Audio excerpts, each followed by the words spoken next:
Welcome aboard the PSS Beckett, Captain. I am your AI assistant, Hara. Thank you for selecting the data-enhanced version of my simulated personality. Despite the obvious benefits, only 21% of captains choose my data-enriched profile.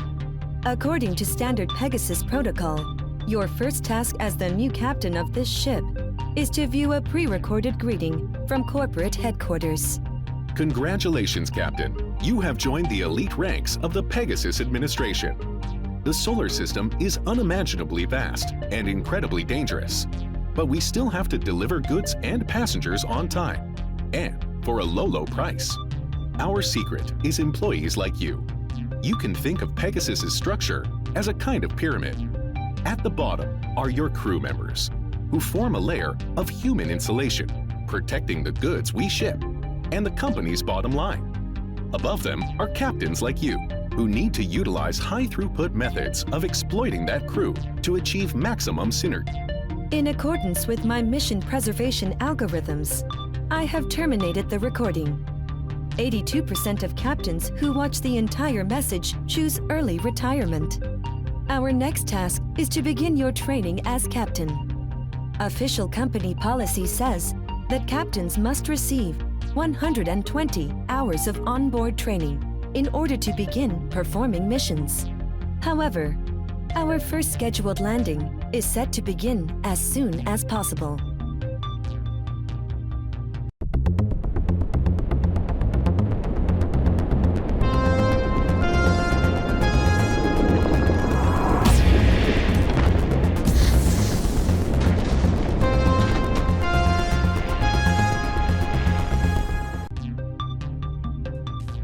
Welcome to Training Ground 5, Captain. Flying is easy. Use this button to activate the thrusters, and this to move. Now, fly towards the chip above the lander.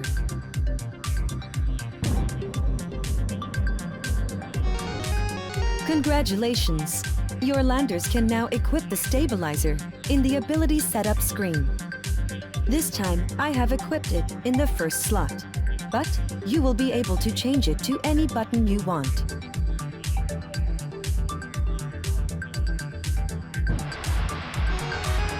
Now for the hard part.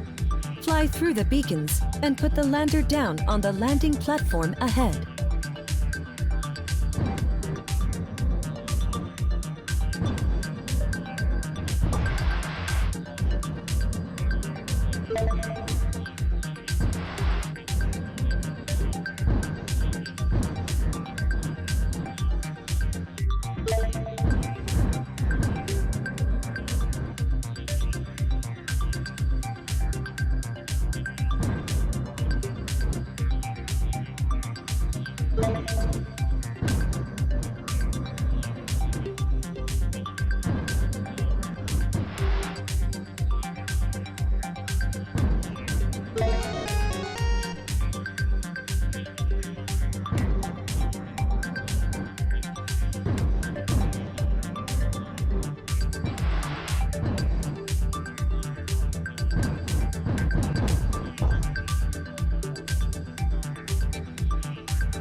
Your next task is to guide a standard Pegasus lander through the Pythias base complex. Although landing is by far the most dangerous profession in the solar system, this particular landing is considered relatively safe. After completion, there will be no more time for training. Therefore, we will simply mark the course as greatly abbreviated.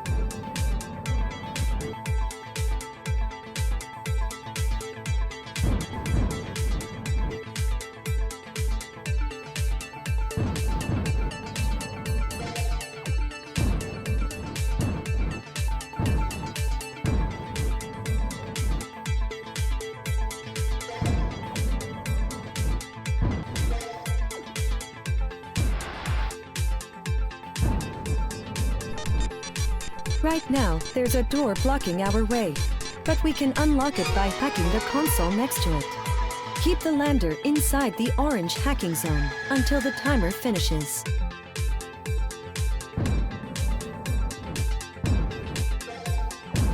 There are 3 ways to refuel. You can use a landing pad, like the one next to the lander. You can also grab fuel power-ups that can be found hovering around every level, or using the Harakiri reactor ability after unlocking it. Now, fully refuel your ship.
The item hovering next to the lander is a checkpoint. In case of failure, you could retry the mission from the last one you grab. Finishing an objective also counts as a checkpoint, so you won't lose progress on your mission. Grab the checkpoint to continue.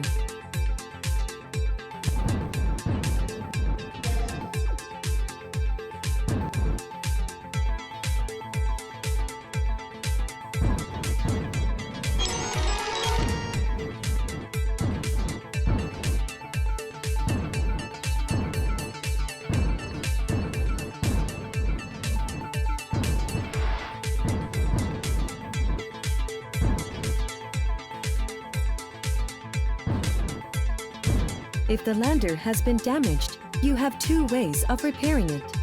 You can grab HP power-ups or use the repair drone ability after unlocking it. Now, repair your ship until its HP is full again.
Congratulations, Captain.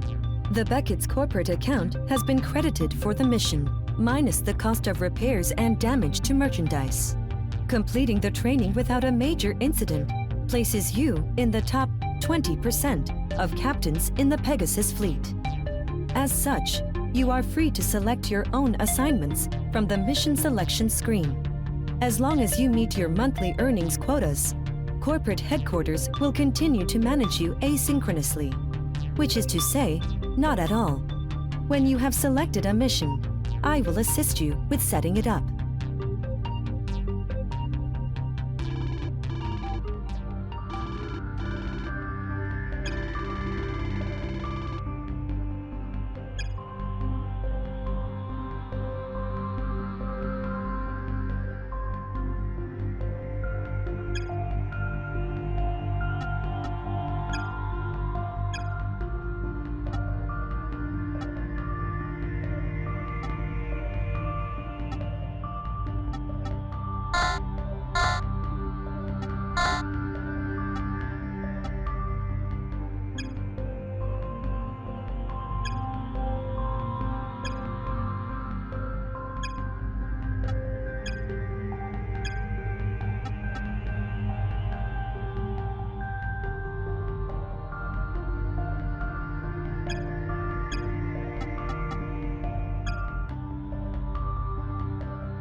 Captain, it may be helpful to know that the business of normal landings is, in itself, unprofitable.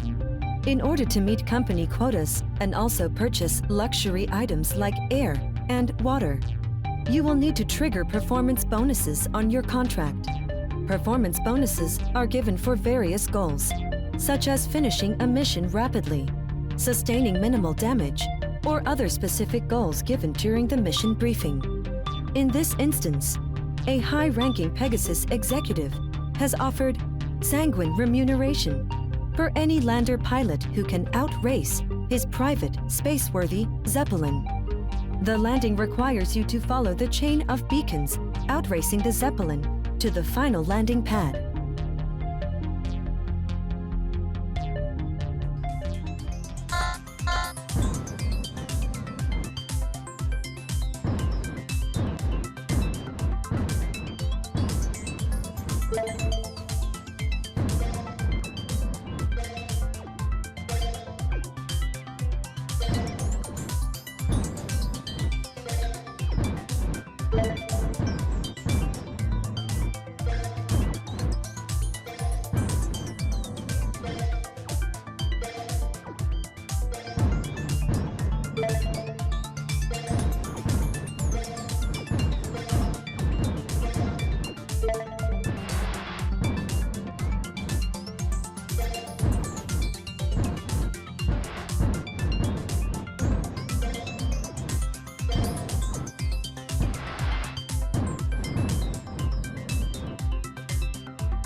Captain, since this mission could have ended in some serious damage, it seems like a good time to address the very high likelihood of failure.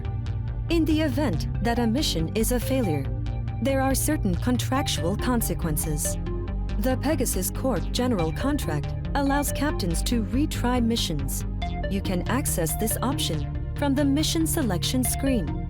However, this may require paying a fee to cover the company's deductible.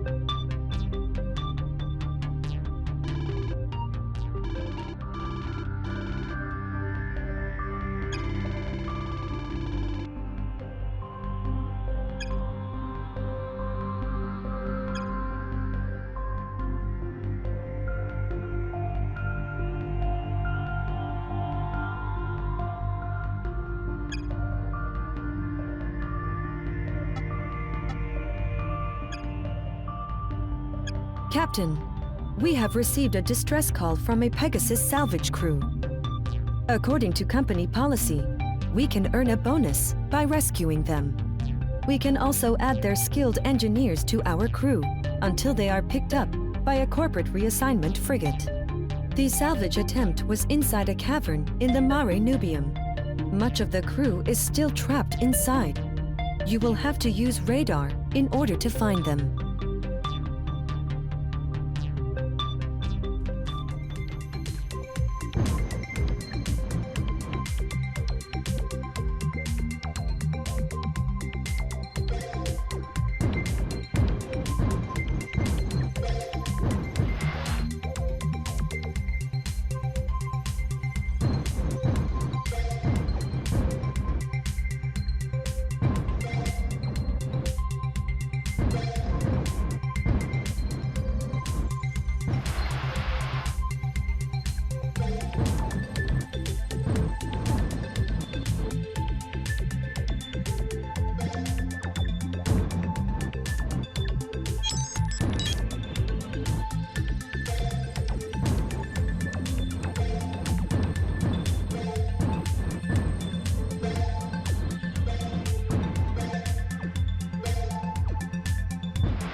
Captain, one of the rescued engineers insists on speaking with you. My analysis shows that he will not stop complaining until he is able to talk to you in real time. Unfortunately, he never passed by an active airlock, and so I was unable to resolve the situation myself. He is waiting in the briefing room. Hey, are you the real captain? Oh man, that took forever. I thought maybe there was no actual... Anyway, here you are. Right before I came up from the surface, I got a message from an old pilot buddy of mine, Emilia Sandoz. She just got out of a long-term medical rehab, and she's looking for a new gig. She's a heck of a pilot. She flew more than 75 landings. She's worth looking into. Anyway, I'm heading back to engineering. I have retrieved Ms. Sandoz's employee records. They are impressive. Less than 3% of Pegasus pilots survive 75 landings. However, she is medically ineligible to pilot a lander again. My suggestion would be to retrieve her and employ her to train our lander pilots. Unlike the pilots, her experience is irreplaceable.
Captain, Lieutenant Sandoz is ready for pickup at Lagru Medical Facility.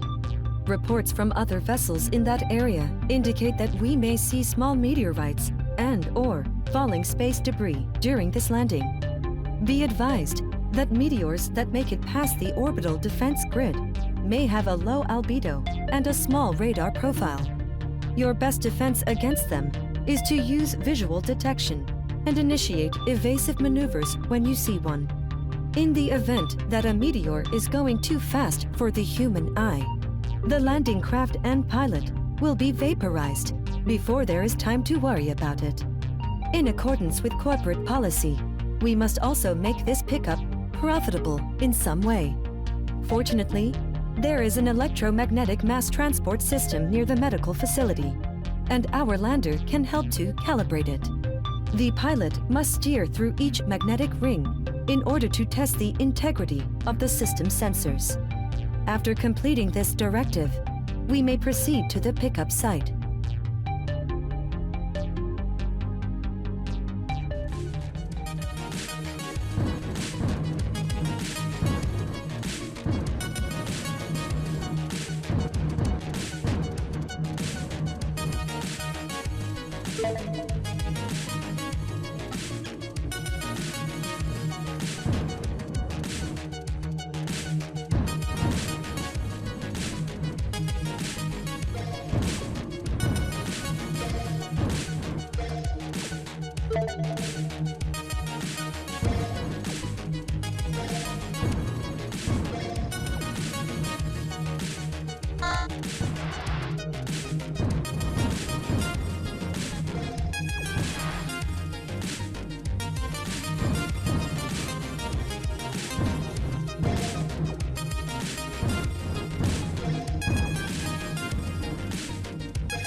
Captain, I am receiving a transmission from Lieutenant Sandos.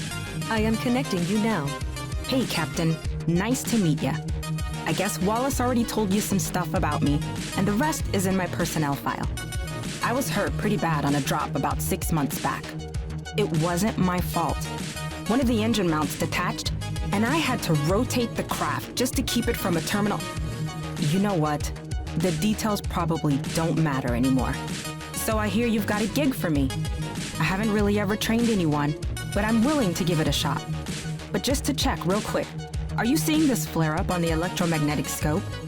I think it must be a glitch because this would be the biggest burst that I've ever seen.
Captain, we have lost contact with Lieutenant Sandos's lander.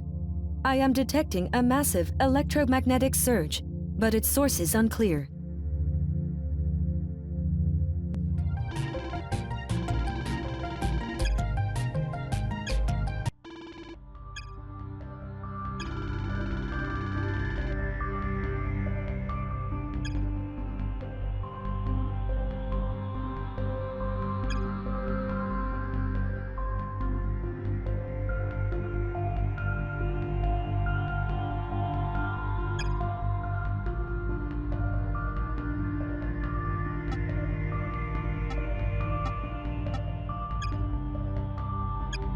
Captain, is that you? We are reconnected. I am switching our communications from broadcast to tight beam. Captain, is there a report from Pegasus? I have received a transmission from corporate headquarters. However, it is unreadable because of the widespread electromagnetic interference. Okay, well, I'm not a physicist or anything, but I'm absolutely certain that a building can't just disintegrate in 1 second. And then, I don't even know what those lights were out there. The electromagnetic event was not limited to our lander. Many ships throughout the solar system are broadcasting distress calls. But the matter at hand, which is more urgent, is getting the lander back to the Beckett. Let me look. Yeah, this will be problematic. Our way in was blocked. Now we need to find another exit. Lieutenant Sandos, I am sending your way schematics to an old service tunnel that is registered as decommissioned in the database. I am unable to scan the terrain to determine the exit point, as all of our transmission resources are being redirected to maintaining a stable communication with the lander. Assuming there's even an exit point to begin with. Don't worry, Commander. We'll be meeting in person soon.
I'm receiving a transmission from a Pegasus reserved frequency. It must be a stranded pilot. Thank goodness you came by. I can't get a message outside of this cave. Please, help me.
Captain, after numerous unsuccessful attempts, I have finally scheduled a meeting with your Chief Medical Officer, Dr. Adrian Sakonis.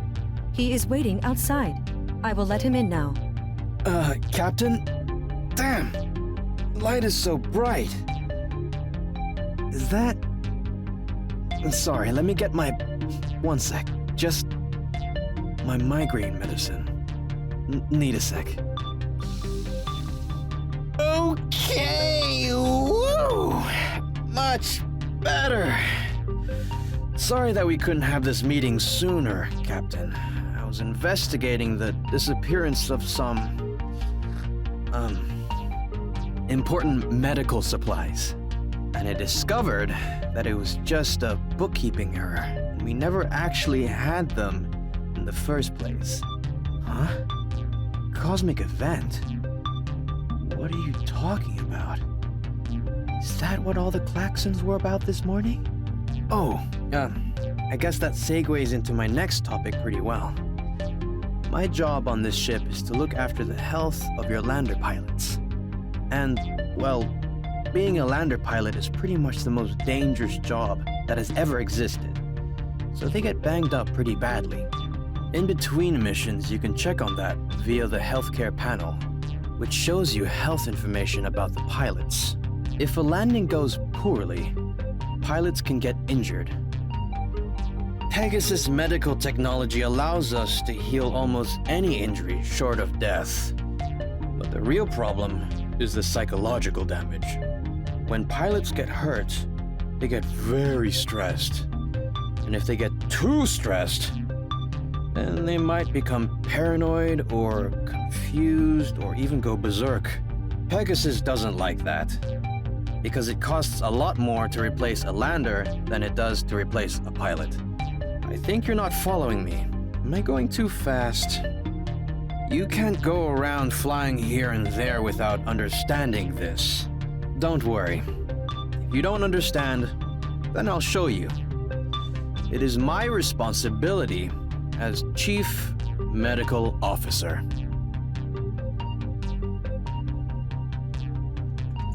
Welcome back, Commander. You know the drill. You can always skip this lesson, but not until you've hacked the console.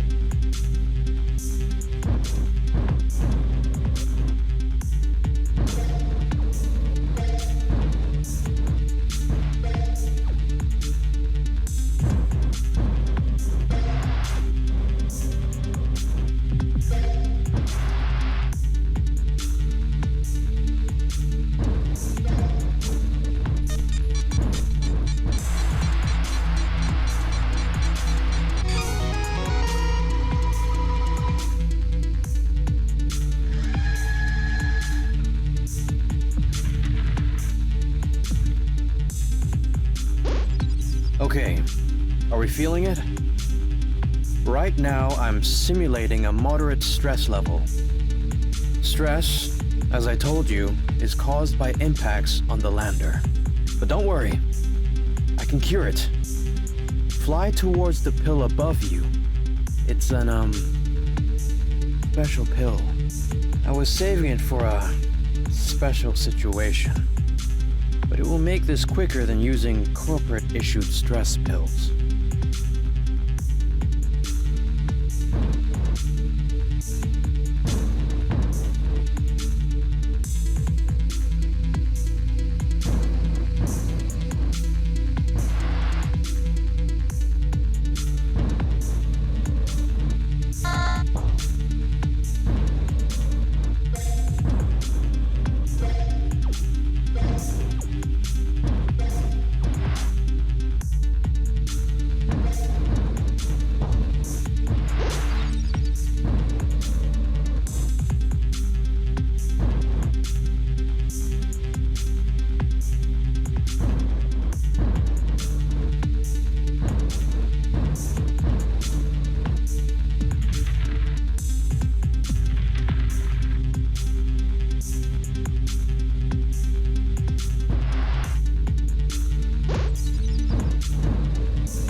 Now, this right now would be a high stress level.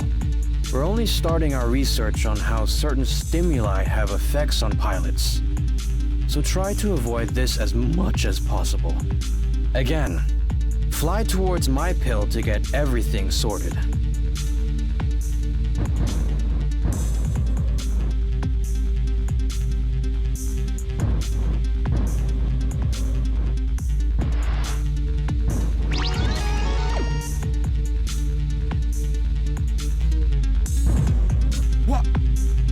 Just break the stress threshold? This has never been observed before. I don't know what we can expect of this. I'll start recording the pilot neural activity. I'm dropping the last of my special pills just above the landing platform. Make sure to grab it before landing.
Well, wasn't that something, huh? I just looked at the healthcare panel, and it does look like our pilot is feeling pretty stressed. Probably because of this cosmic event, which you told me about. That makes sense. Anyway, once you're in the healthcare panel, you'll see a few different options for dealing with stress, like medications, rest, even psychological therapy. The panel has detailed instructions, so just go ahead and try it out. I'm gonna get back to important medical work. Talk to you soon.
Captain, I have Officer Sandos waiting for you in the briefing room. Captain, I don't even know where to start. We're getting communications from the surface, and pretty much everyone and their mother is screaming for help. We can't help them all, but maybe our next move can expand our manpower. I've been training your pilots, and they're, yeah. Some of them signed up while they were drunk, and a few are only here as a condition of their parole. And I think one of them is a practicing cannibal. Also, most of your technicians have fake certifications. So the best thing we could do is pick up skilled pilots and other crew on the surface. Captain, based on Lieutenant Sandos's suggestion, the most likely place to find such skilled personnel would be at the city of Patavius, which we visited earlier. The reports I am receiving show that the city is in chaos, with thousands of pending evacuation requests. I am able to confirm the presence of numerous skilled Pegasus employees, but their exact locations are unknown. Well, we could kill two birds with one stone then. Captain, if you decide we're headed to Patavius, we'll need to pick up as many people as we can. I mean, we should rescue everyone we can carry, but we can't leave with less than 3 new crew members. Without them, I don't know how we're gonna keep doing landings. Reports from Patavius show meteors and other debris falling on the city, as well as strange gravity anomalies in certain sectors. Please take these hazards into account.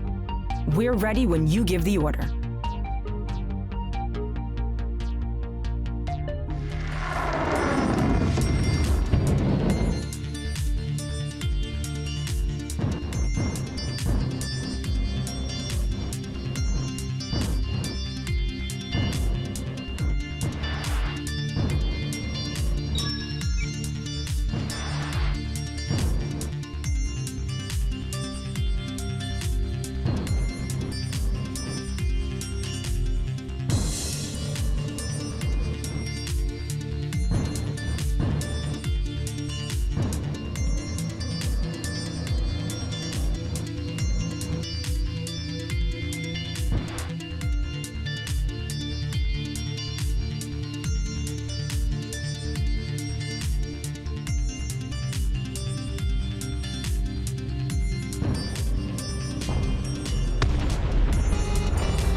This place is a disaster.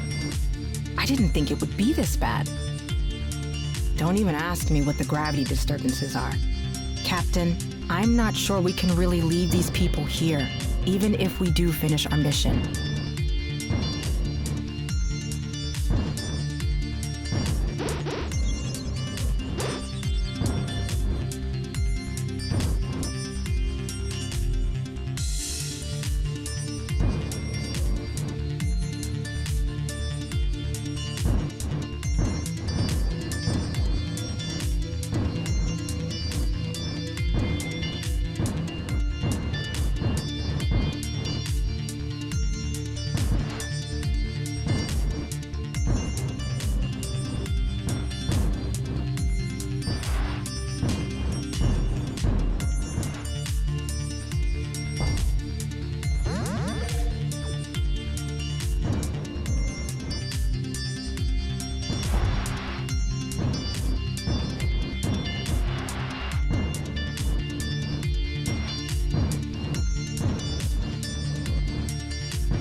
So, Captain, I've been putting together a priority list of the passengers we could pick up.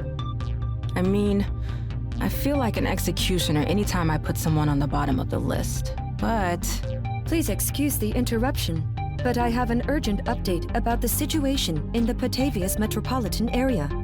A Pegasus supercarrier appeared suddenly in orbit of Luna and collided with one of the orbital defense platforms.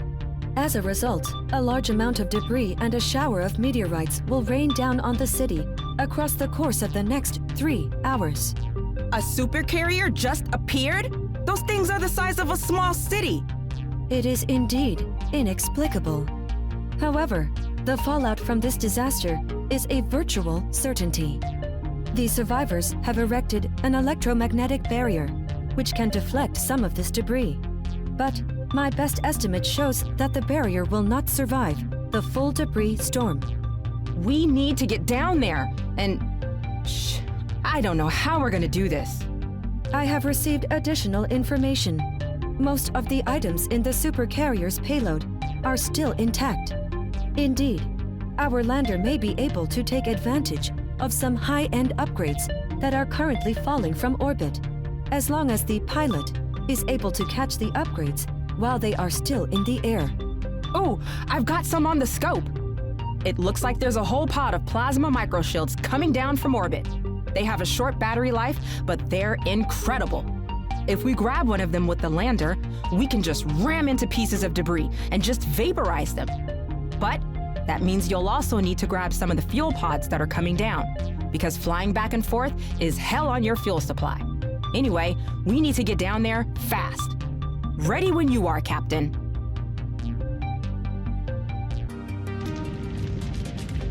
Unidentified lander, this is Electrodome.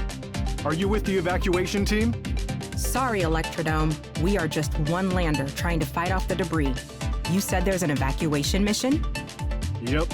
I don't know if you've ever seen the local Pegasus executive's Leisure Zeppelin, but his crew just seized control of it and are coming to get us. They were supposed to be here by now. I'm not sure our barrier will last much longer.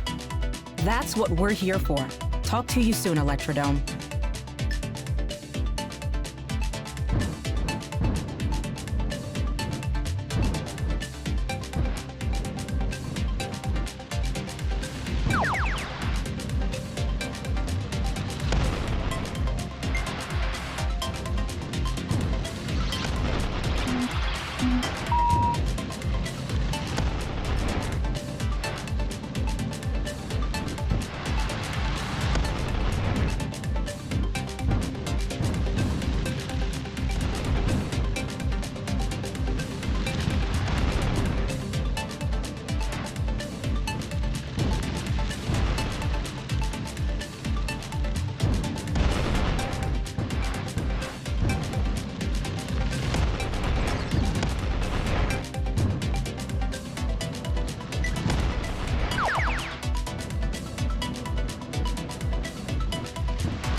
All right, the cavalry's here. Let's get those civvies loaded up and get the hell out of here. We're forever in your debt, PSS Beckett crew.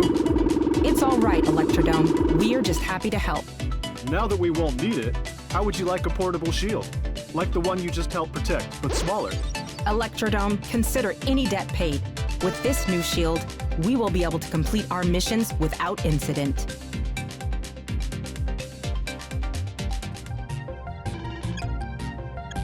Are you kidding me?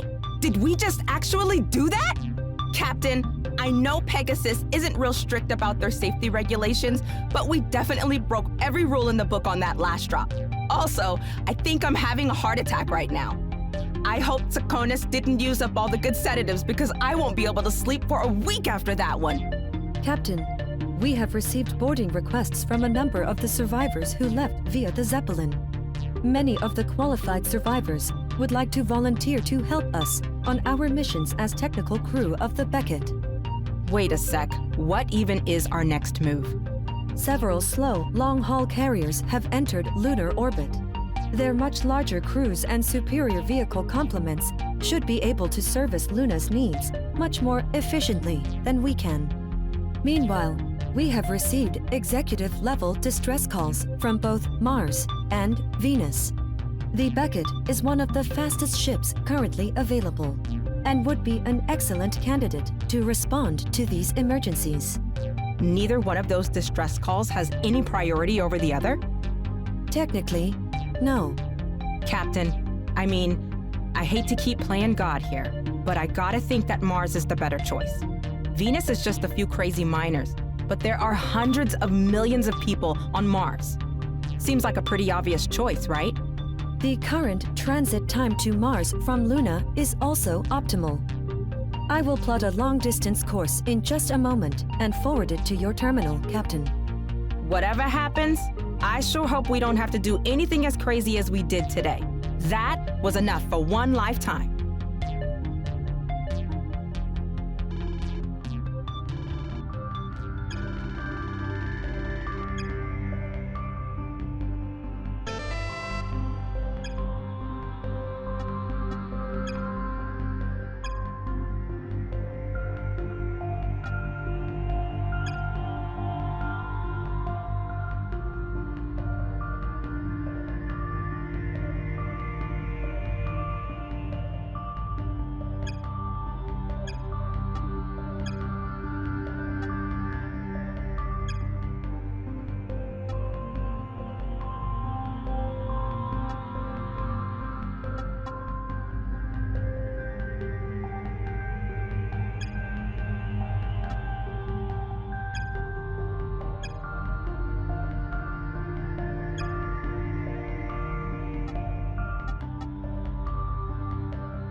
Captain, we have entered Mars orbit. It appears that the incomplete reports we received from Mars are a result of a widespread breakdown in Mars's communications network. The event we experienced on Luna must have been equally bad, or perhaps even worse, in this region of space. Mars has a history of separatist uprisings against Pegasus. Scattered radio traffic suggests that several new uprisings may be taking advantage of the planetary chaos, even now. I am required to inform you that during a societal breakdown like this one, there is a 41% chance of Pegasus landers and their pilots being forcibly converted into spare parts and lean protein. I will try to contact Pegasus facilities on the surface. Meanwhile, I suggest consulting with Lieutenant Sandos about operational issues. Hey, Captain. I've been trying all day to get a transmission through to the surface, but even my laser-based comms are getting interference. I think our best bet is to just do a landing on one of the biggest facilities down there. The biggest one I know is Mariner Base. I've uploaded coordinates to your terminal. But wouldn't you know it, there's a big problem with that mission. Because global communications are out, I can't get our Pegasus credentials verified with the planet's orbital defenses. That means the anti-asteroid guns in orbit might mistake us for a meteor or a smuggler. They shoot both. If we're going to keep doing landings, we need to get our own tight beam receiver planted on one of the gun platforms. That means dropping straight through it on our way to the surface. But we gotta be on the lookout for anti-asteroid guns and demolition mines that might light up and blow the lander to pieces.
Okay, the receiver is attached to the platform.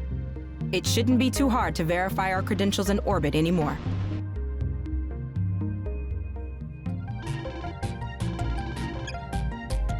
Captain, now that we have placed our own transmitters on the orbital platform, I can open a channel to the commander of that installation. One moment while I connect you. Captain, it's good to hear from you. I've already seen some reports from your AI assistant. It seems like whatever phenomenon happened to us, it happened all over the solar system. But right now, we've got too many problems of our own to help you much. Biggest problem is that the event fried all of our wireless communication equipment, and we don't have enough replacement parts. There are a bunch of isolated settlements and bases we could get more parts from, but their emergency defense systems got turned on by the disaster. And without the global communication network, we can't send the order to turn them off again. Most of those automated defenses are meant for surface or low-altitude combat. If you can drop on the isolated facilities from orbit, you can bypass a lot of the shooting. I can't promise that it will be totally peaceful, but you have the best chance out of any of us. Good luck out there, Captain. I hope you can retrieve some of that equipment for us so that we can get life back to normal.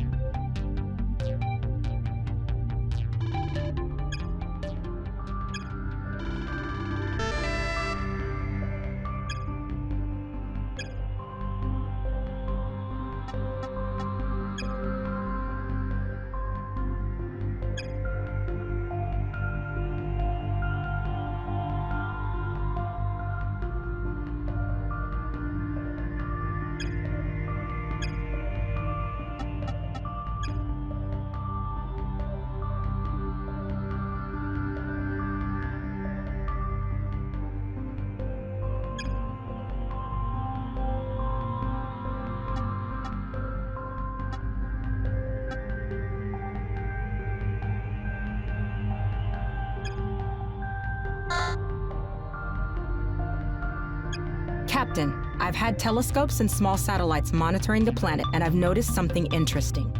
Most of the small Martian ships were damaged by the event, so there's almost no traffic near the surface. But there is one Dragonfly-class lander that has been jumping around from facility to facility. I don't know who the pilot is, but they haven't been going back to a home base in between jumps. That means they're not collecting heavy equipment. The pilot must be looking for something specific, or maybe they're looking for a specific person. Anyway, whoever's inside that Dragonfly, they seem like they're a pretty good pilot. And right now, they're headed to a factory in the Tharsis Quadrangle. I think we should send down a lander and see if we can convince this pilot to join us. One last thing, Captain. This facility has a lot of automated defenses around it. They were put up after the big separatist rebellion a while back. We're still having trouble verifying our Pegasus credentials with some of these facilities. So if you see any missile launchers or mines, just assume that they're gonna be hostile. Ready to launch when you are.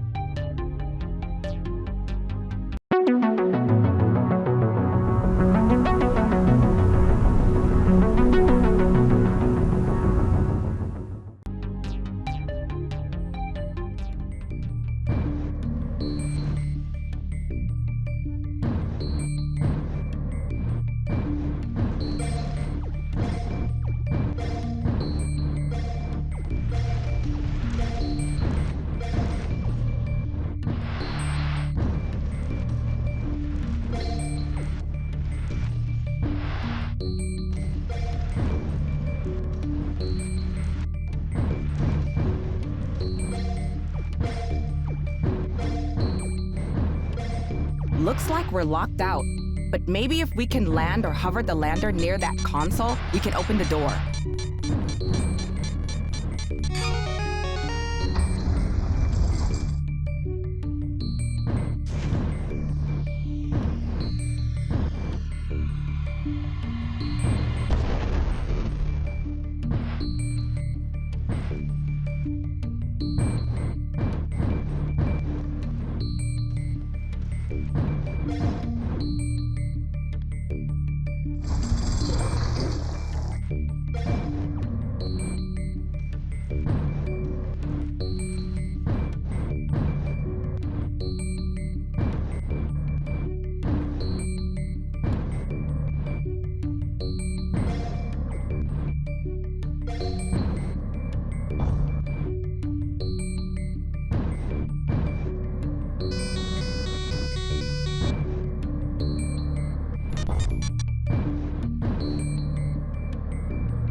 Captain, we have located the Dragonfly lander.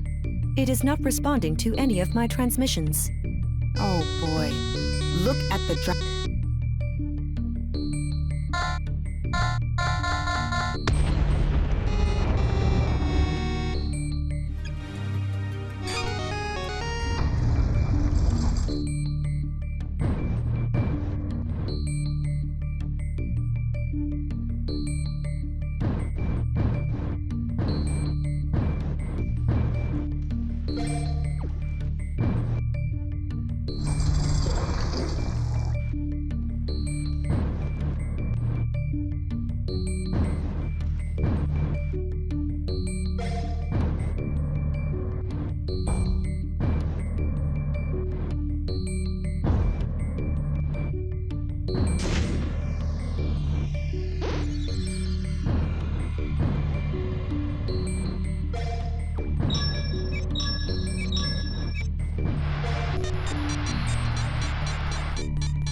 Captain, we have located the Dragonfly lander. It is not responding to any of my transmissions. Oh boy. Look at the Dragonfly struts. The pilot must have done a high G burn and stop to avoid that last battery of guns. We need to get her up to the Beckett and into the medical bay right away.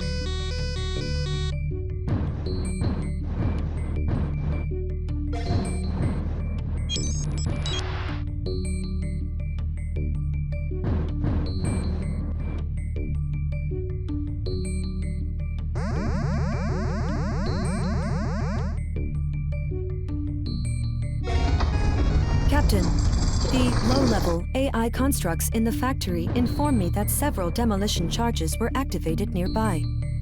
We have 150 seconds to disable them before they detonate.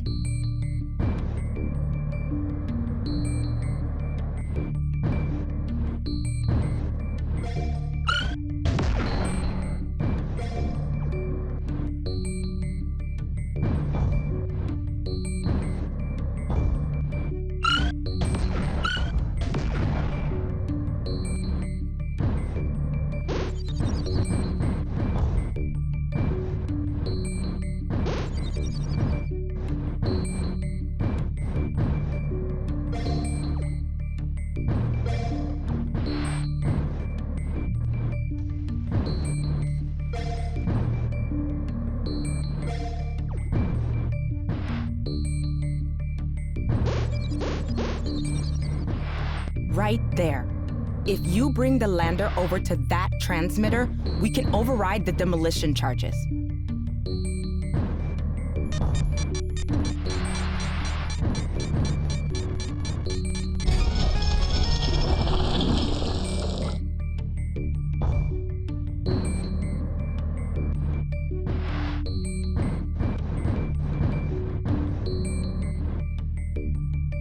I think whoever we're looking for put those charges there. They must not want anyone to know what they're up to.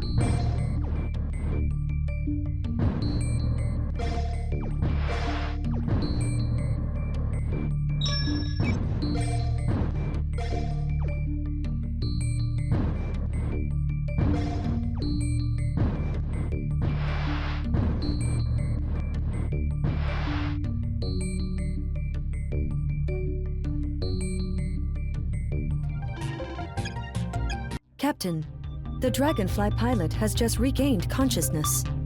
From items in her ship, we were able to identify her as Anna Voronina. but there are no records of her in the Pegasus system. Lieutenant Santos and Dr. Tsakonis are connected with her via hologram. Please, calm down. I'm not gonna give you anything without your consent. That's no fun for anyone. I demand to know who you are and where I am, assuming you even respect the rights of the individual. I was in the middle of telling you before you started shouting. You're on the PSS Beckett. We rescued you from a crash in a facility in the Tharsis Quadrant. Rescued? Skip these stupid games. Just tell me what you're after. Okay, I'm not after anything. I was gonna ask you if you could help us teach our pilots how to pilot Dragonfly landers. Looks like you're an expert. This is your strategy? Flattery? We can offer a safe place to live and a steady paycheck. You might notice the solar system isn't in great shape at the moment. Money is an abstraction to keep the masses chasing after the wind. This is not gonna be easy, is it?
Hey, Captain.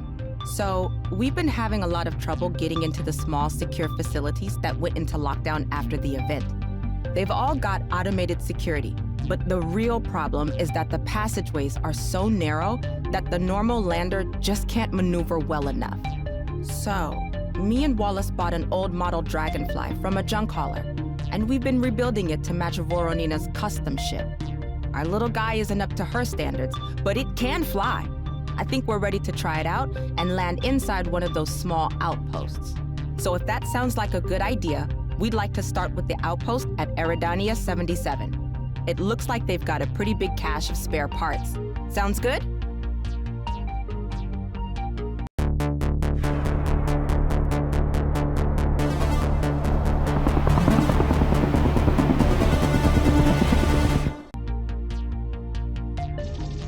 Now, be careful.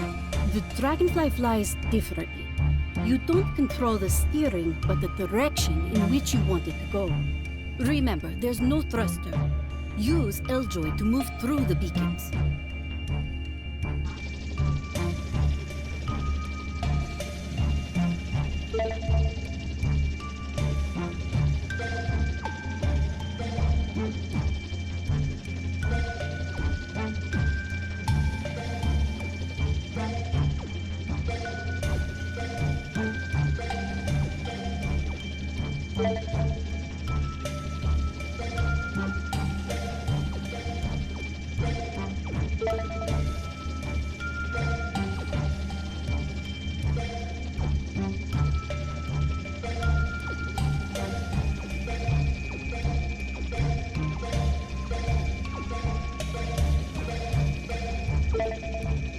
You're doing it!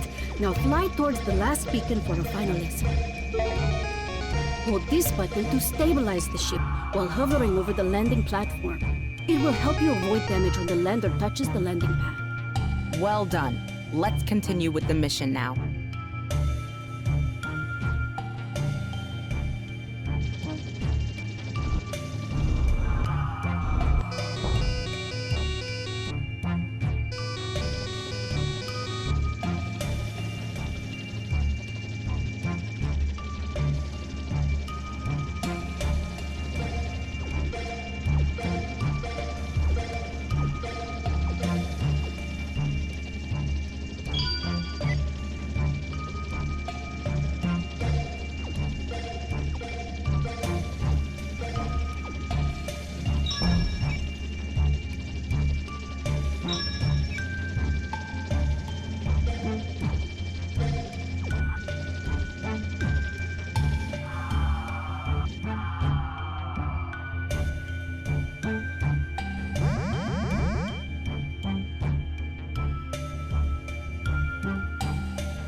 Was that an earthquake? Pilot, get out of there, fast!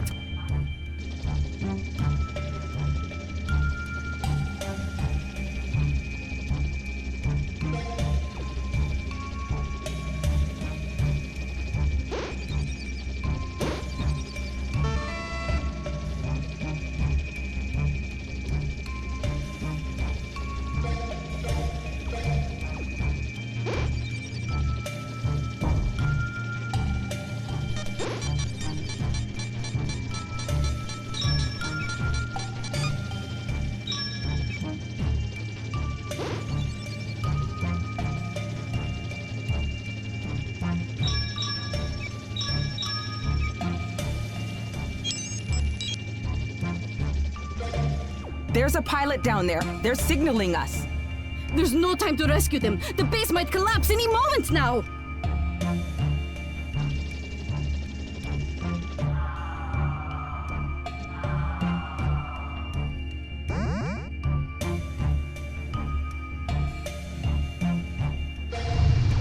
Captain, our sensors are detecting a rupture in the base's water supply.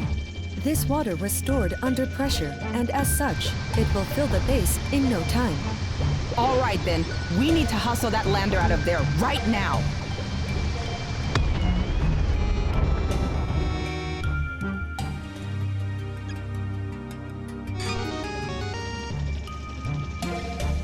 There's a pilot down there. There's no time to rescue.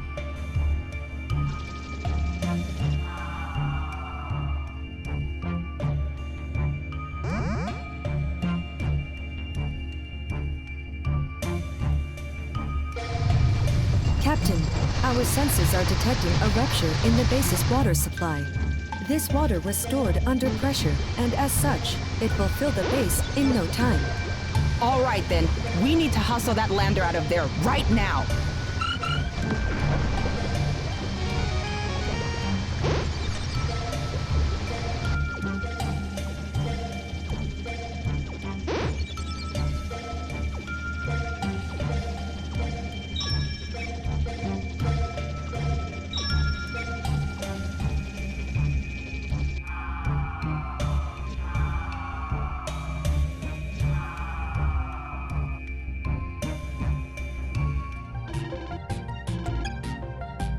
Captain, I have a meeting request from Lieutenant Santos, and it appears that Ms. Voronina is with her.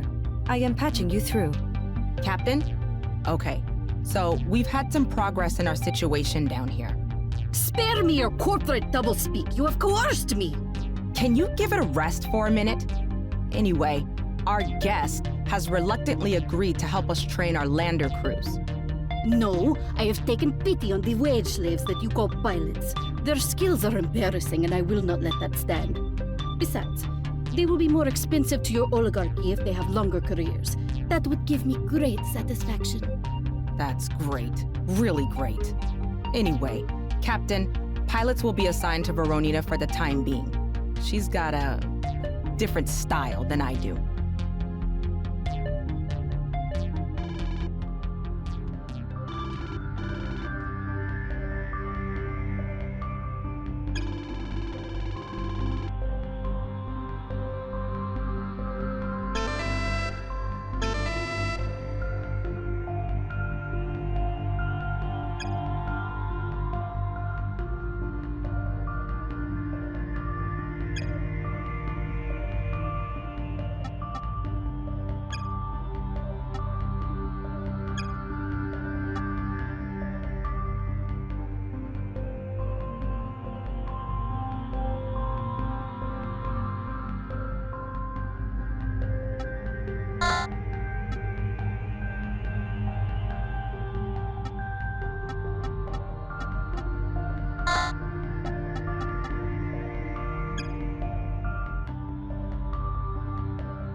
Captain, we've been watching some traffic on the surface, and it looks like we found a smuggler's cache.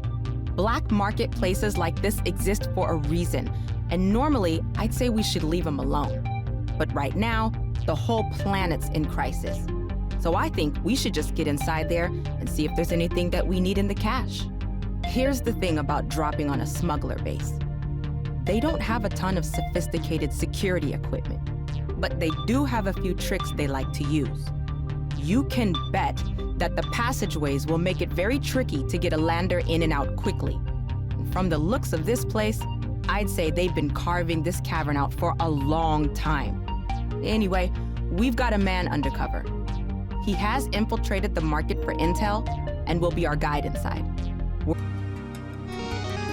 we on a safe channel? We are. I've been under... Finally got a... Any idea? I've plotted the way...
Captain, your lieutenants have assembled for a briefing. I am connecting you to them now.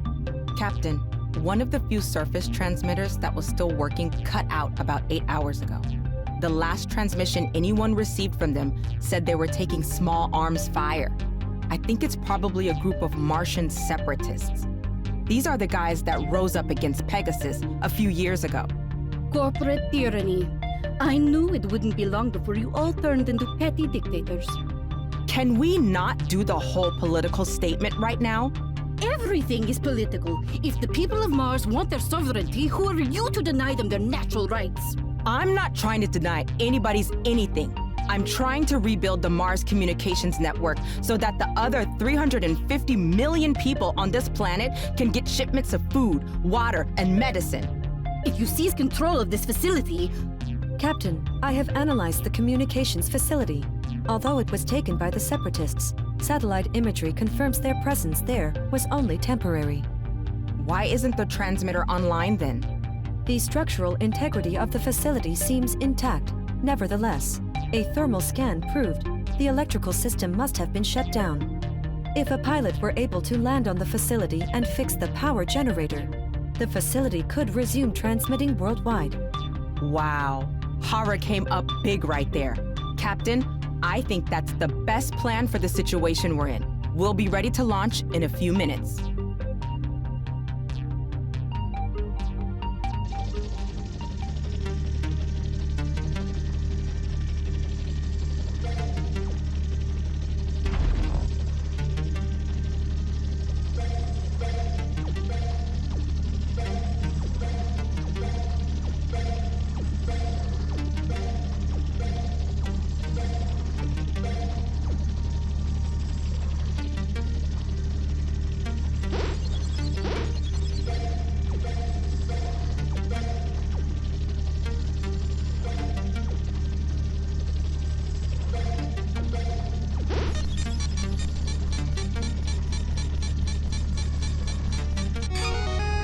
Electrical power is back.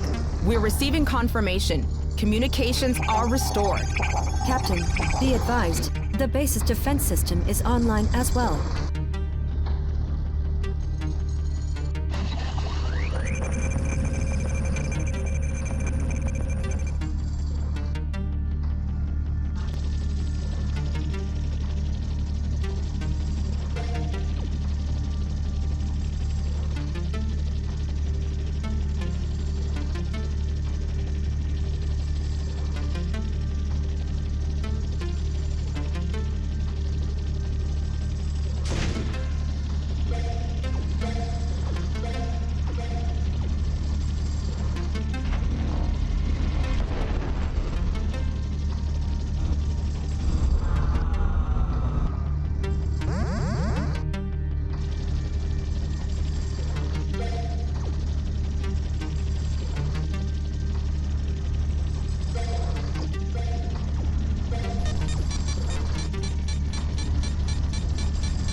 Cap, look, sorry for the fight back there. Veronina is seriously crazy. She won't eat or drink outside of her own cabin because she thinks we're trying to poison her. But she is a truly amazing dragonfly pilot. So I think our best course is to just keep her happy. Thanks for your help.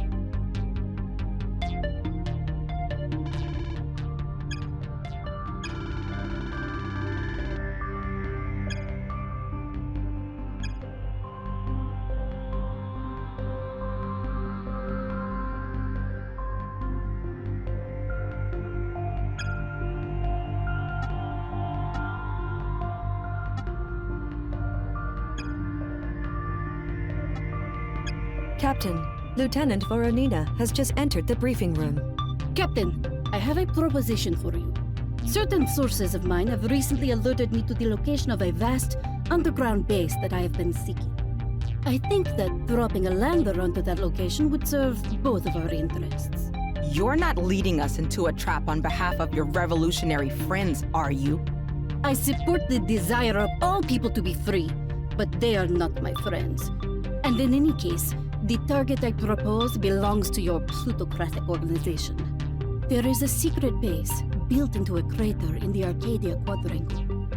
The base was abandoned during the mysterious event, as you call it, when a swarm of small black holes formed inside the building. Wait, a swarm of what? My sources say that the facility's condition is stable for the moment. This gives us the opportunity to retrieve a large amount of high-quality supplies for you and a certain object that I desire. I am uploading the base's plans to you now. Captain, if these estimates are correct, the equipment in this base would be enough to finish our restoration of the Martian communications network. Moreover, if we are able to cooperate on this venture, I will remain on your ship to teach your pilots for the indefinite future. That's a great offer. But are you sure it's possible to land in there? Nobody, and I mean nobody, has ever done a lander mission near a black hole. The physics of such things are well known to science. It will not be much more dangerous than any other mission. I will await your decision, Captain. I hope that you will see the wisdom in this plan.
It looks like there's a large cache of supplies in the cargo platform ahead. We should make the most of that landing and do a refuel and repair before we go deeper.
Captain, Veronina's intel was correct. We have already loaded everything we could in the lander and fueled up. We're ready to drop deeper in the facility. It looks like we need to move soon too, because those mini black holes aren't going to stay mini for too long. Having seen much of the facility, I am now even more certain that my personal interest should be down on the deeper part of this mountain. Be alert for those black holes like before, but also watch out because we're getting some seismic readings that say the crust underneath the facility might be unstable. It's hard to say what kind of trouble that's gonna give us. We've never seen a black hole chew up a Martian base, but keep your eyes peeled. We're ready to launch when you are.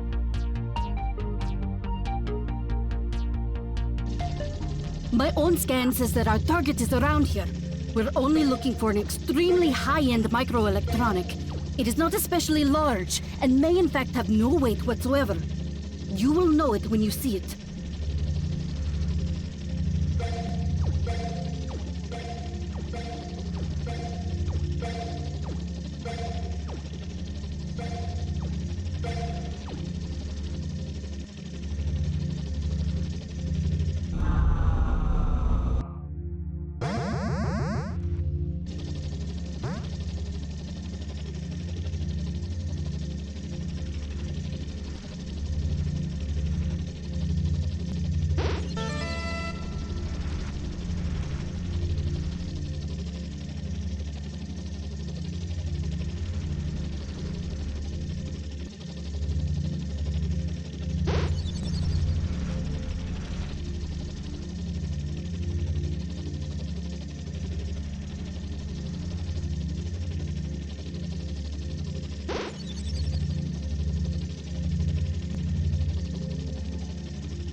Captain, the shaking that we see is a result of a geological disturbance. Thermal scans suggest that the singularities beneath the base have degraded the Martian crust. Several veins of magma have penetrated the bedrock and are now rising through the regolith. All right, strap in.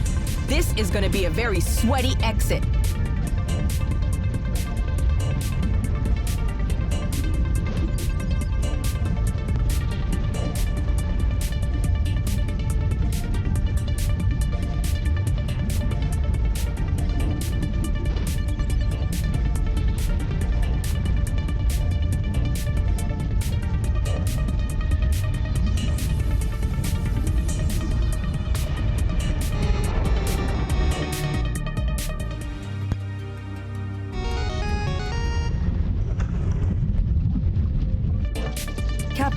shaking that we see is a result of a geological disturbance.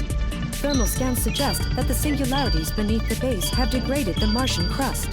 Several veins of magma have penetrated the bedrock and are now rising through the regolith. All right, strap in. This is going to be a very sweaty exit.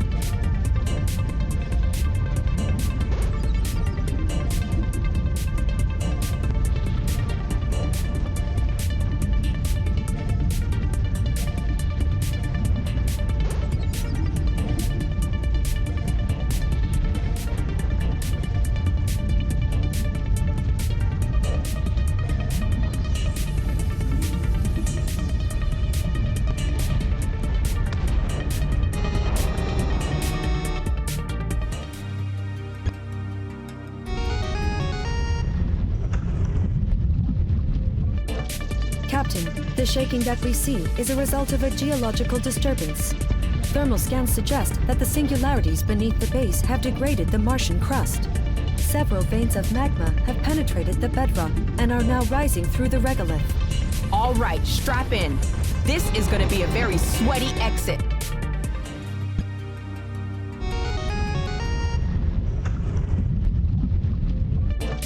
Captain, the shaking that we see is a result of a geological disturbance. Thermal scans suggest that the singularities beneath the base have degraded the Martian crust. Several veins of magma have penetrated the bedrock and are now rising through the regolith. All right, strap in. This is going to be a very sweaty exit.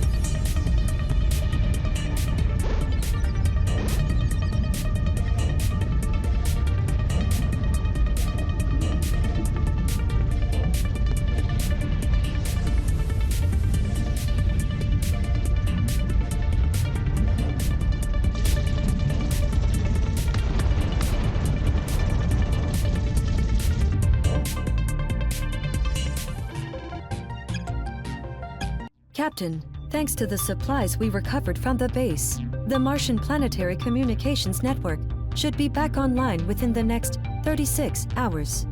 However, we have a more immediate concern. The ship's internal sensors have detected an unknown electromagnetic emission coming from Lieutenant Voronina's cabin. I am placing a call to her now. Captain, we have an understanding. You have your supplies, and I have my privacy. You said you were looking for information, not something radioactive. It is not radiation you're detecting, or not the dangerous kind. I have only taken with me a piece of Pegasus equipment. You trust your own corporation, don't you? No, we don't. Why don't you explain what it is before we throw you out of the airlock? Ah, threats. I expected no less. But since you are useful to me, I will tell you some of what I know. The facility that we raided was home to a secret project called Aleph. I believe that the Aleph project was a direct cause of the event. This sounds like the plot to a cheesy movie. Only because your intellect has been damaged by an endless campaign of corporate propaganda. I can assure you that Aleph is very real. You will soon see that the device in my possession is not dangerous, and that the particles you detect are in fact harmless tachyons. But while we are on the topic, your next move is to answer the distress calls from Venus, yes? I will come with you. I want to know more about this device just as much as you do. But there is only one expert in the solar system we can trust to give us the truth about this. And who's that exactly? My father, Andre. He is a brilliant physicist and totally immune to the corrupting influence of the Pegasus Corporation. Lady, you are out of your mind. You are going to Venus anyway. We will see who is telling the truth soon enough.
Captain, we have arrived in orbit of Venus.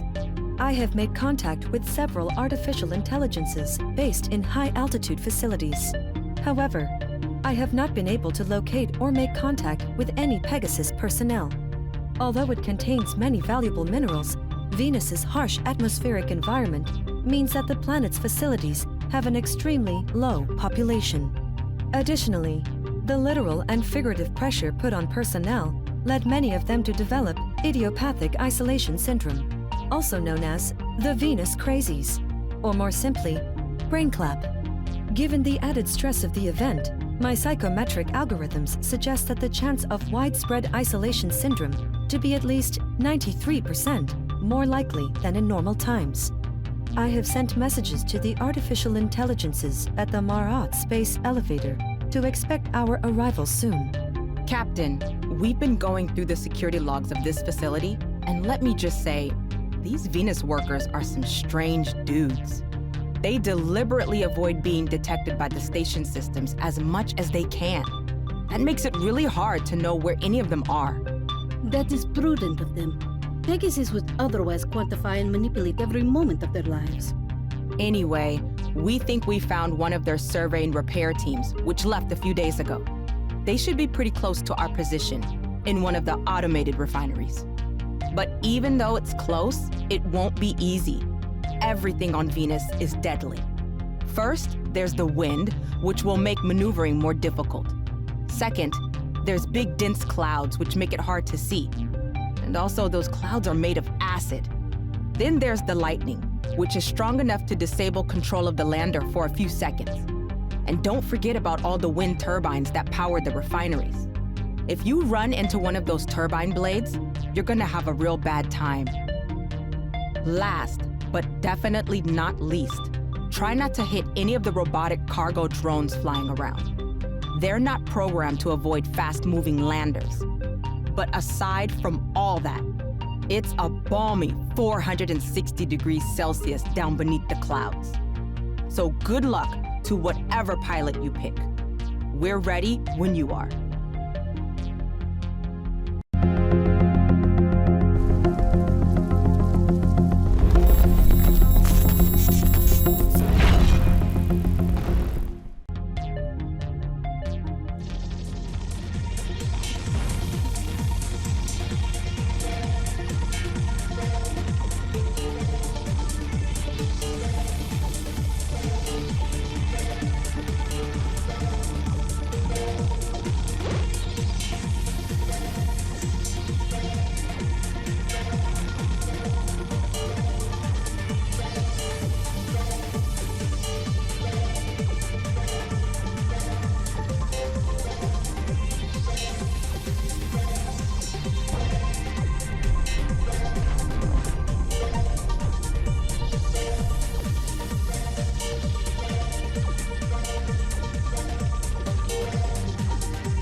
I can't believe this. Are you really here?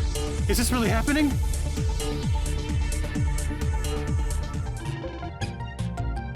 Hey, Captain. We found the survey team. They were pretty paranoid at first and accused us of all being robots for a while. Then I got inside their atmospheric shelter with them to prove I was human, and I guess they haven't seen a live human woman in a few years.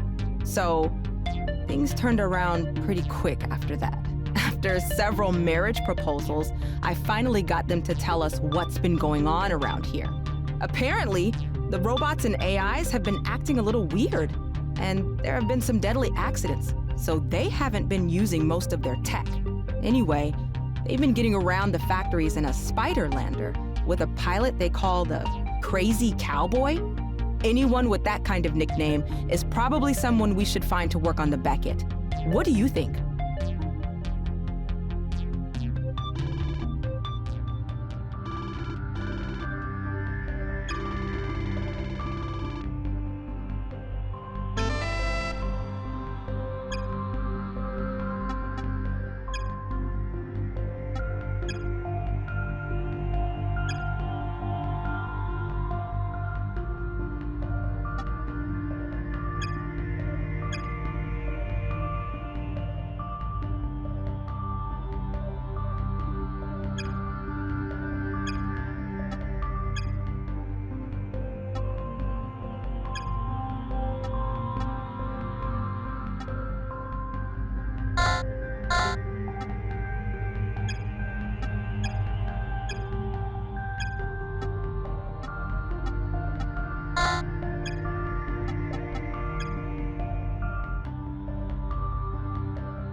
Captain, I have an urgent request from Lieutenant Sandos.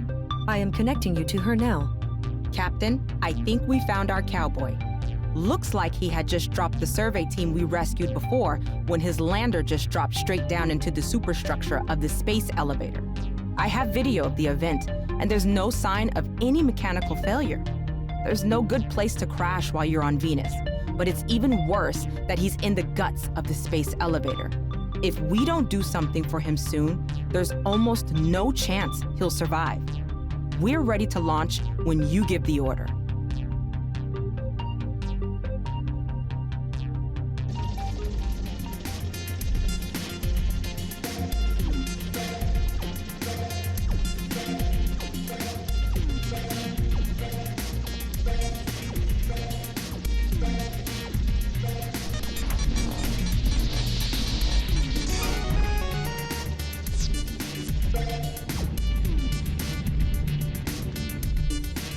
The spider is intact. This cowboy might actually be alive.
Captain, the pilot we rescued from the crashed spider has regained consciousness.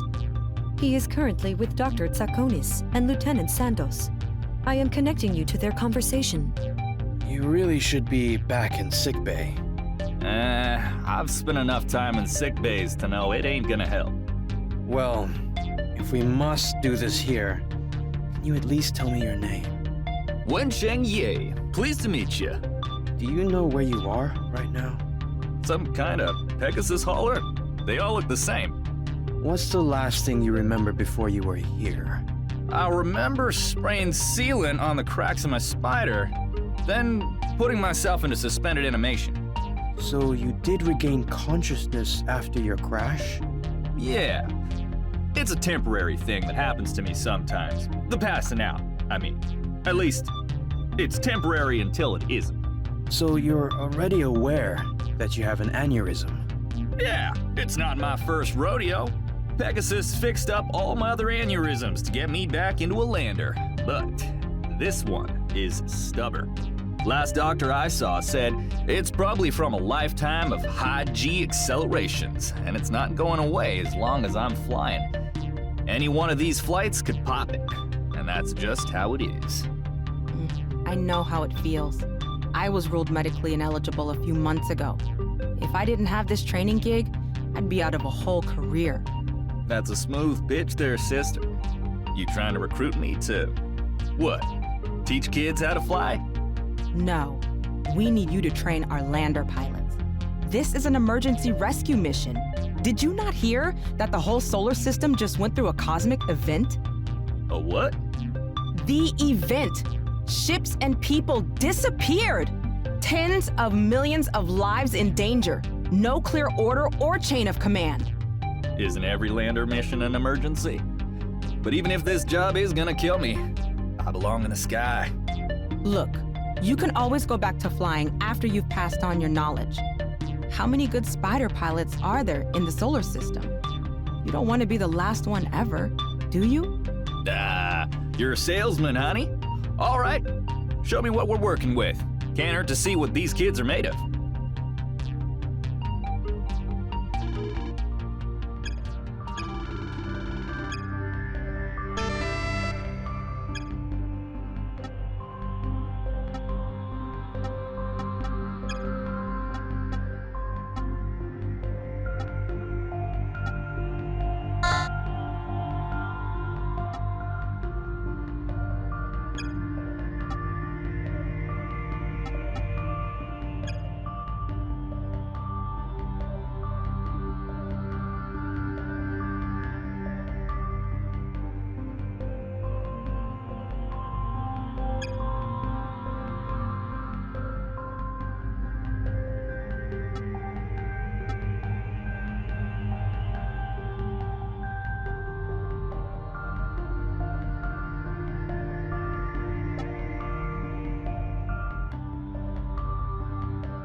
Okay, the captain's here.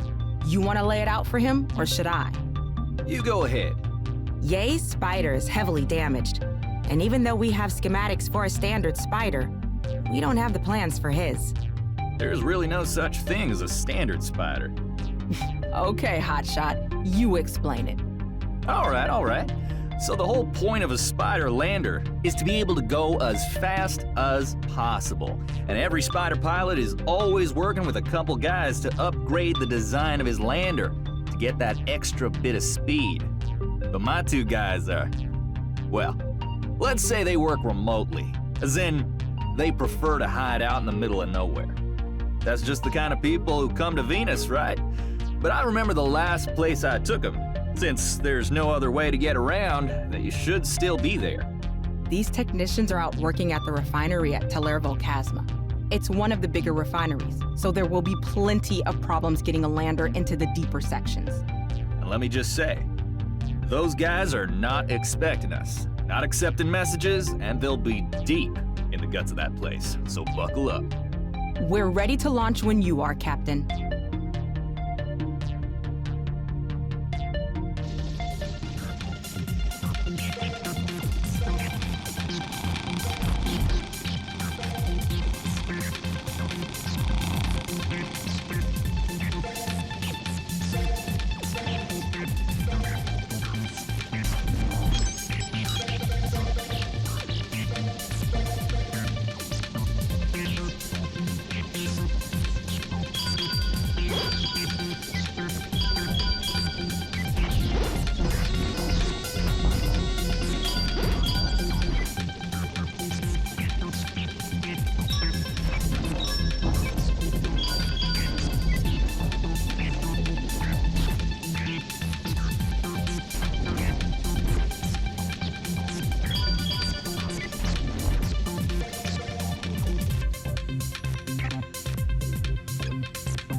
Ye crashed his spider?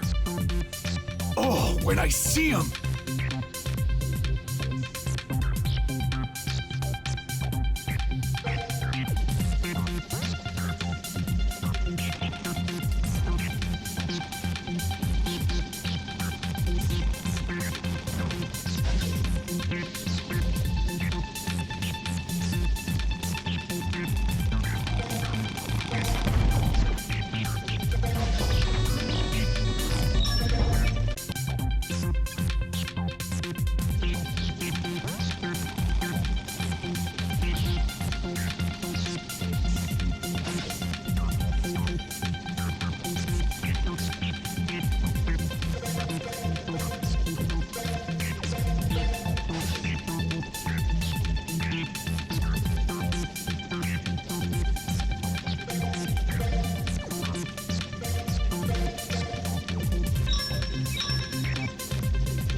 Okay, I'm coming.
Hey, Captain. So the next step in our plan of getting Ye's spider back in action is a little more technical. You want to explain? Absolutely. This will make me sound way smarter than I am. Captain, there are two things that go into making a spider go really fast. The first one is getting the right people to tinker under the hood. Thankfully, we knocked that one out pretty quick. But even the best grease monkeys in the solar system can only do so much unless you unlock custom controls in the ship code. I think he means that the standard spider firmware doesn't let you make the modifications he wants. Yeah, that's the thing. Pegasus likes to make sure nobody can go faster than they do. Wouldn't help their corporate goals. Ah, it seems there is a little bit more to you than meets the eye, cowboy. The software on my old spider was unlocked, courtesy of a Pegasus executive who had a vested interest in me being the fastest thing in the sky. But it's anyone's guess where she is right now, so we're gonna need to crack the programming. The techs say the only computer on the whole planet with the right setup to flash the spider's firmware is close to here, in the robot control facility, next to the refinery.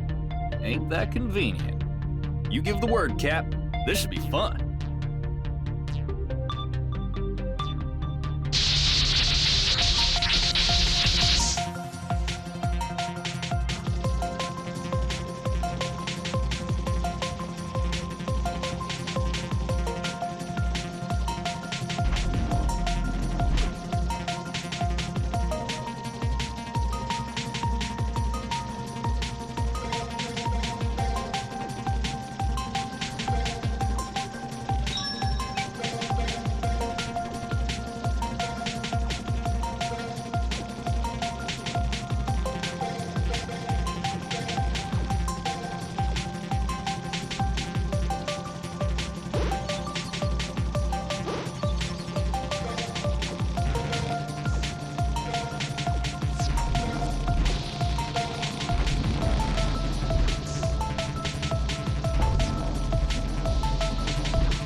Captain, Lieutenant Santos is sending you a meeting request. I am connecting you to the briefing room now. Captain, Ye's spider is back in operation, and I think we've got just the mission to use it on. It could be a little more, I don't know, flashy. But at least we have something fit for a spider. Okay, so Venus depends really heavily on automation to get resources into orbit. But the space elevator can't serve all the planet's refineries. So Pegasus also built a mass accelerator about 8,000 clicks away from it. And for some kind of reason I don't really understand or even care all that much about, I need to fly through it really, really fast. It's a calibration run, but this mass accelerator was meant for sending up really heavy mineral shipments, so it's the longest chute in the whole solar system. And the weather out there is somehow still getting worse, so it's anyone's guess what condition the accelerator rings will be in. But Ye's gonna fly this mission himself, so maybe his skills will get us through it. Can't have anyone else taking the first run on the new spider. It wouldn't be right. Plus, I might set a planetary speed record if anyone's still left to keep track of that. If we can get this mass accelerator online, the automated shipments will be able to help settlements all over the solar system. Just let us know when you're ready to launch.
Captain, we have received an atypical recorded message from an unknown source, but it appears to be a distress call.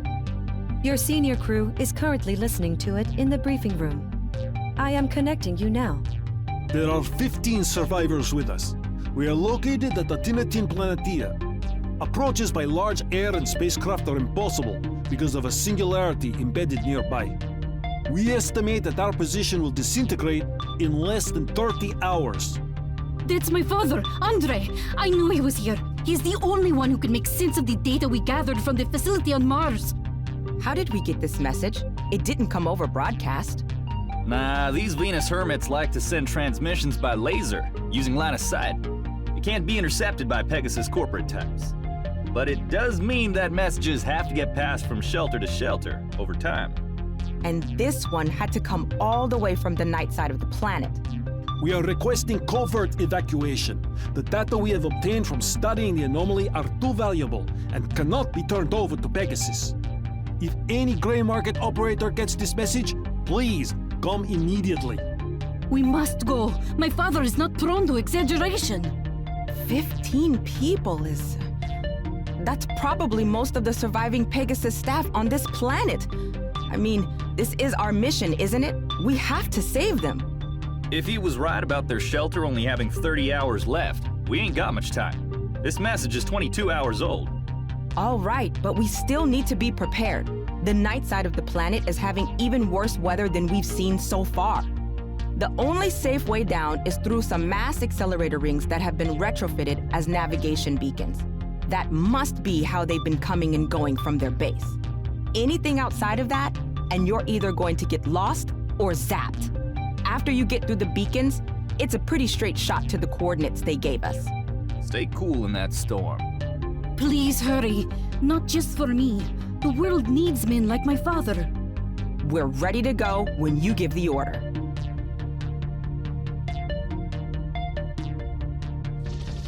You're really here, but you're too late. The shelter's gonna get sucked up again by whatever that thing is. What? Is this transmitting live? Yes. Whatever that singularity is, it grew faster than we expected. After adjusting the model, we obtained exact data, but there's too little time remaining now. How much? Just over 4 minutes. But you won't... Pilot, follow the beacons.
They're close! Hurry!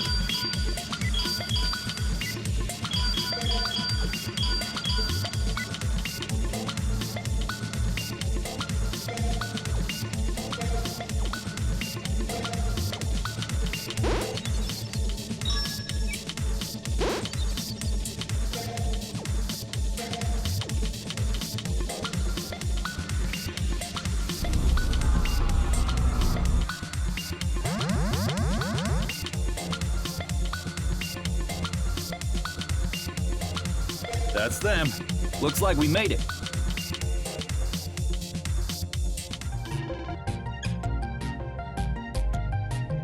Captain, we have brought all of the Venus staff from the shelter aboard the Beckett. Some of them have, in fact, already asked to leave and have their records deleted. Your crew is reviewing their files as we speak. I will connect you to the proceedings. All right. Him and him I know. That lady I don't know, but I think she's the only doctor on the planet. A few of the others I've heard of but never met. That's everybody. I don't think we lost anyone. What about my father? Andre, is he here? No. There's one person missing. Not a Pegasus employee. The person who sent the message, Andre Veronin. Hang on. We're getting a tight beam message. Looks like it's being daisy-chained to us from a few different emitters. Dear Pegasus crew, let me thank you for saving my comrades. Unfortunately, I cannot be with them. I swore I would never set foot on a Pegasus ship, and I don't intend to break that vow today. But since your crew is the only one acting in humanity's best interests, I will entrust you with this. My data. It is packed into one of the cargo bins you took from the shelter. Man, he is paranoid, isn't he? The singularity devoured our shelter again. This time, it spat me back out nearly 2,000 kilometers away. I believe that this anomaly, along with the event that spawned it, created a disturbance in Venus's weather by connecting the night and daytime sides of the planet through a kind of back door. The half-life on this anomaly is almost expired, and soon, Venus's weather conditions may start to improve. Nevertheless, you must make good use of the data. Find someone who can act on it to save the human race.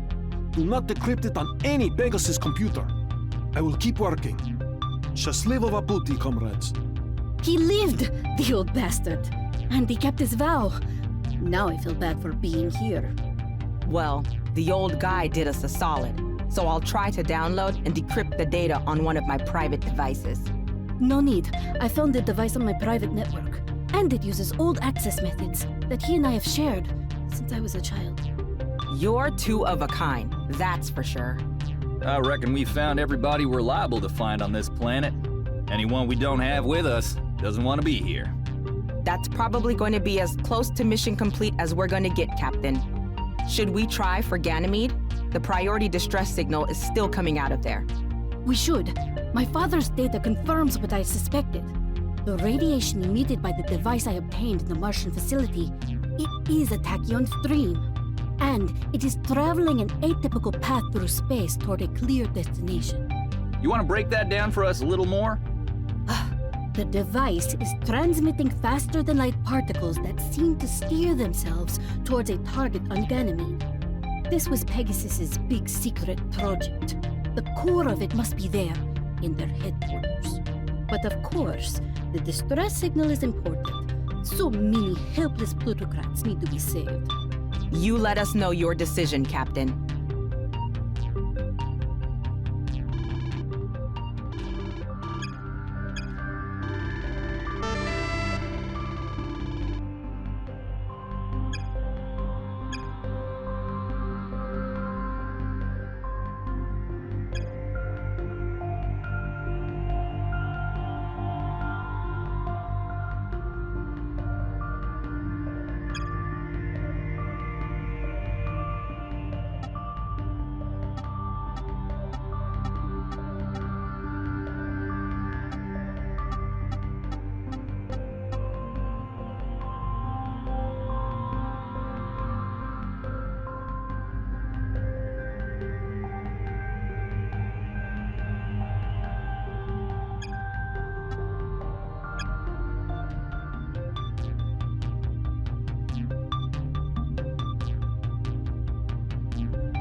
Captain, we have entered into a stable orbit around Ganymede.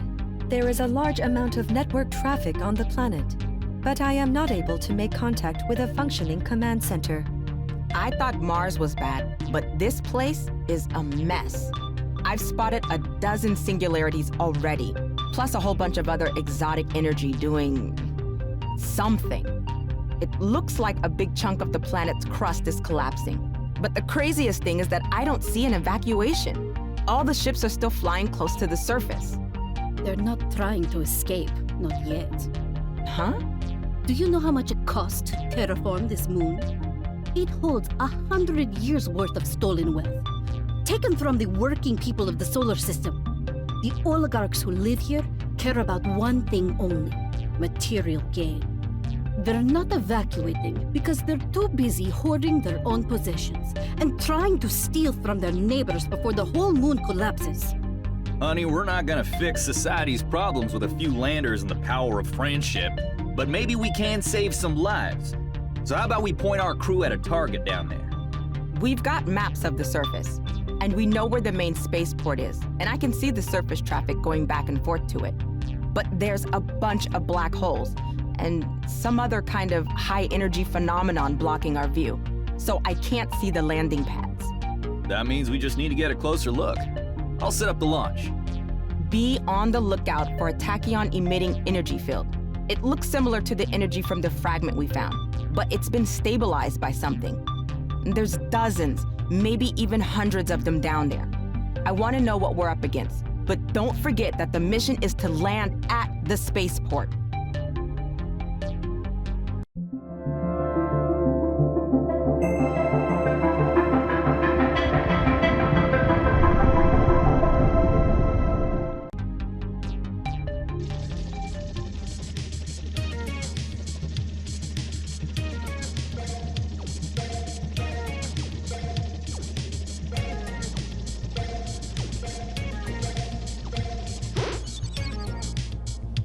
There's our tachyon emitter. Still not sure what it is. Fly towards it. I think I know what it is. I can't believe they actually accomplished it. Now it all makes sense.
Ship. Activate command override. Code word Morrow. Command accepted. Voice recognition validated. Open doors and notify the crew after we're back in the Beckett.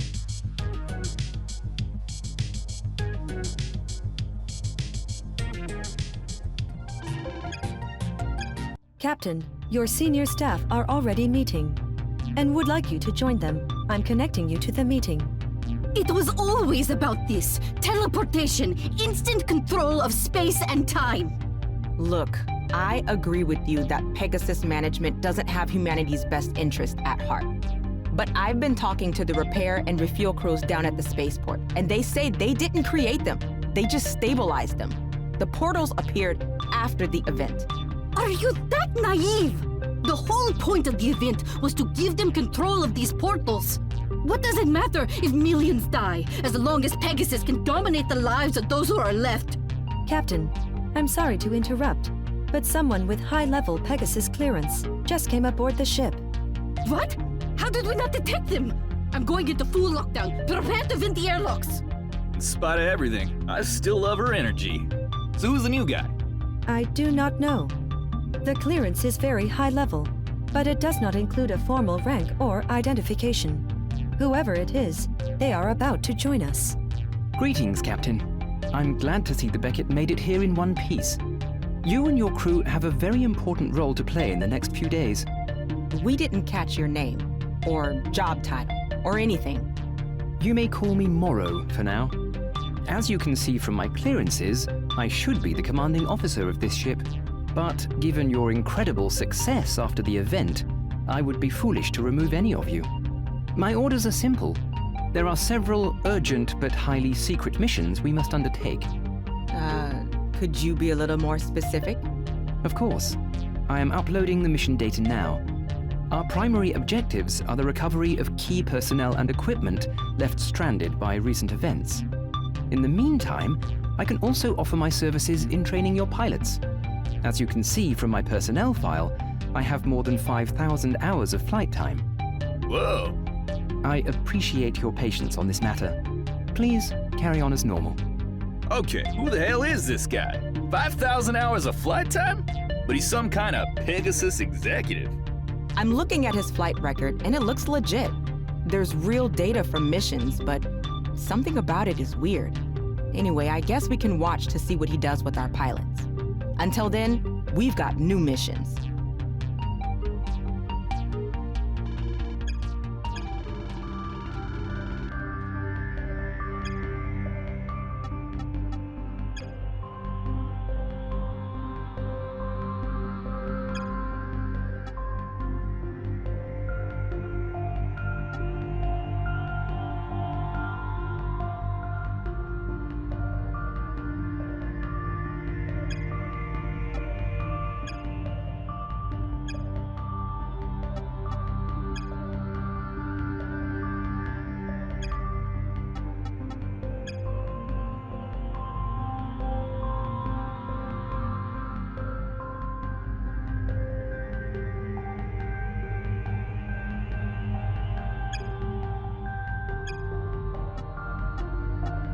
Captain, based on the data uploaded by Mr. Morrow, our next objective is a facility in the Gilgamesh crater.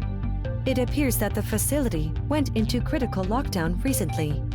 We are to reopen the facility by rescuing an executive assistant who made it to the surface.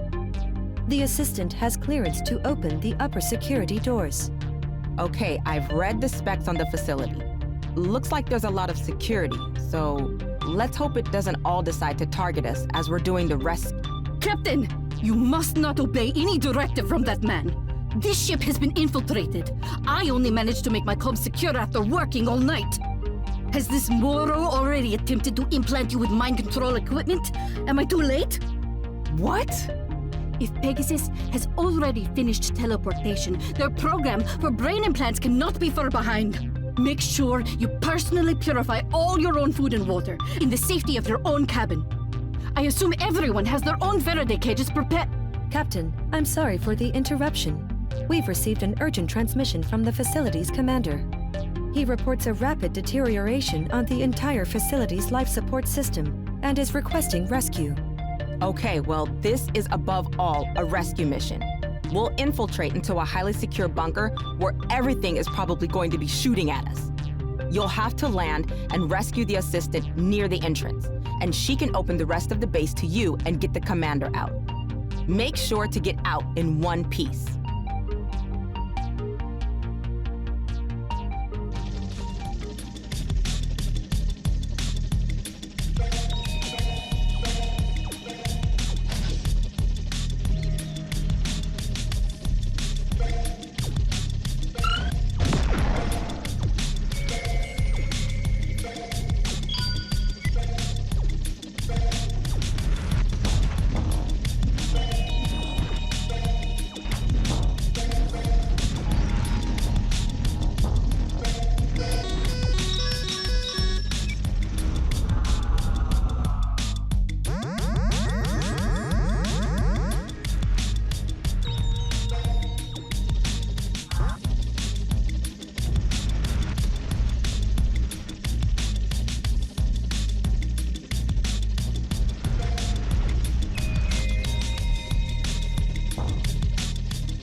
I'm down here!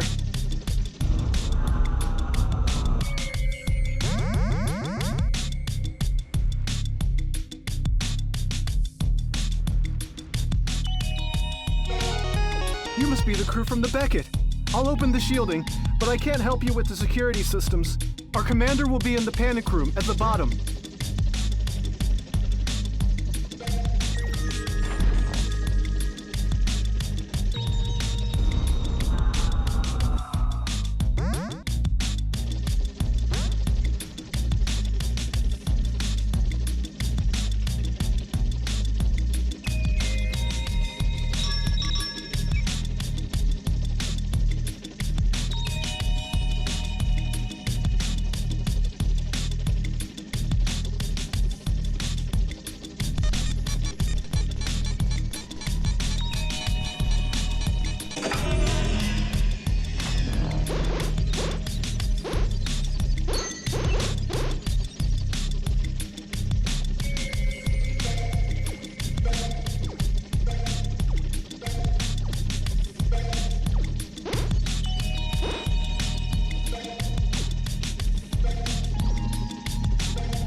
Thank goodness you came. I ain't got much oxygen left. That's our man. I'm glad to see he's in one piece. We'll make very good use of him.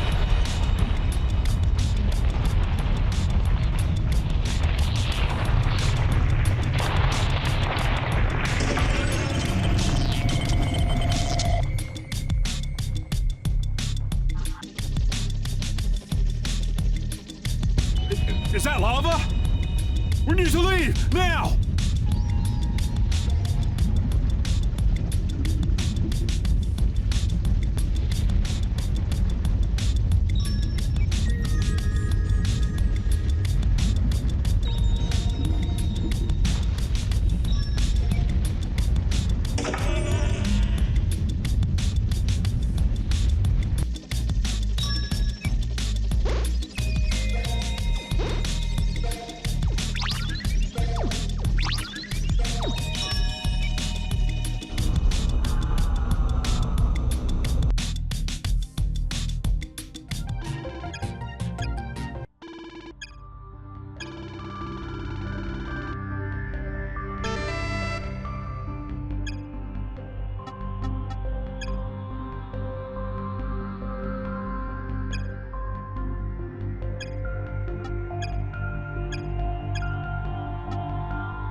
Hey, Captain.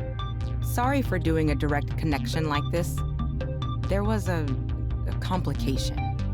What she means to say is that this Mr. Moro ordered Hara not to let any messages through to you that were about him. Fortunately, my parallel communication system is not under his control. Yeah, so about that. This Morrow guy, he's got some crazy admin privileges. I mean, I know that Pegasus executives like to flex their power, but I've never seen anything like this. I've been trying to convince her to help me throw him out an airlock. The people of the solar system deserve this small act of justice. However, I need help clearing the deck so that there is no collateral damage. We might want to hold off on that one. Because as far as I can tell, he's just been upgrading our equipment. And he must have brought a bunch of equipment on board by himself. He is merely feeding us crumbs, hoping that we will be loyal dogs. I mean, yeah, he might be an evil tycoon, but if he's going to be using us, we might as well use him back, right? I'll take any advantage we can get. Fine. But if you ever find that you have lost consciousness while near this Moro, come and see me right away. I will use a small EMP to destroy the brain implant. They can get you any time if you're not careful. Anyway, Morrow sent us another mission. It looks like the executive that we rescued had some information about a secret storage depot. The depot has a path with easy access for loading vehicles, but that path is under security lockdown. There's an alternate pathway that will take more time and require hacking some security checkpoints, but it's a lot less heavily guarded. It's your choice, Captain, but I'm not joking about how tough the main access path will be.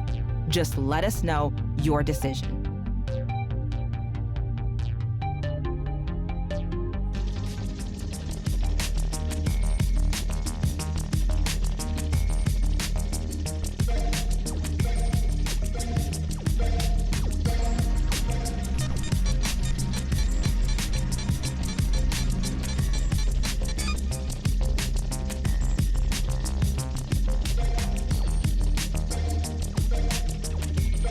The security system is activated. I can disable it, but we need to find the control panel.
The security system is activated.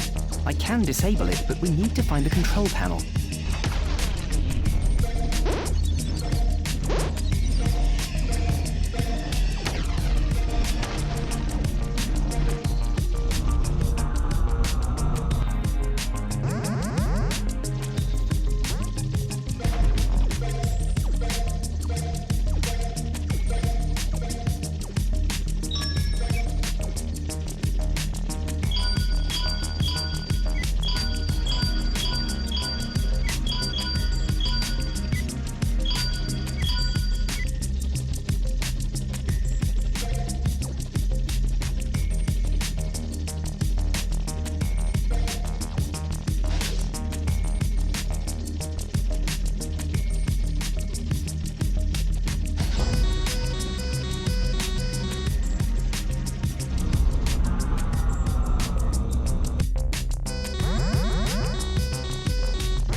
must connect to the portal on the surface. If we could activate it, we would be able to escape.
Captain, Mr. Morrow has called for an urgent meeting with you. Because of his credentials, you have no choice but to receive him. Captain, I would like to brief you personally.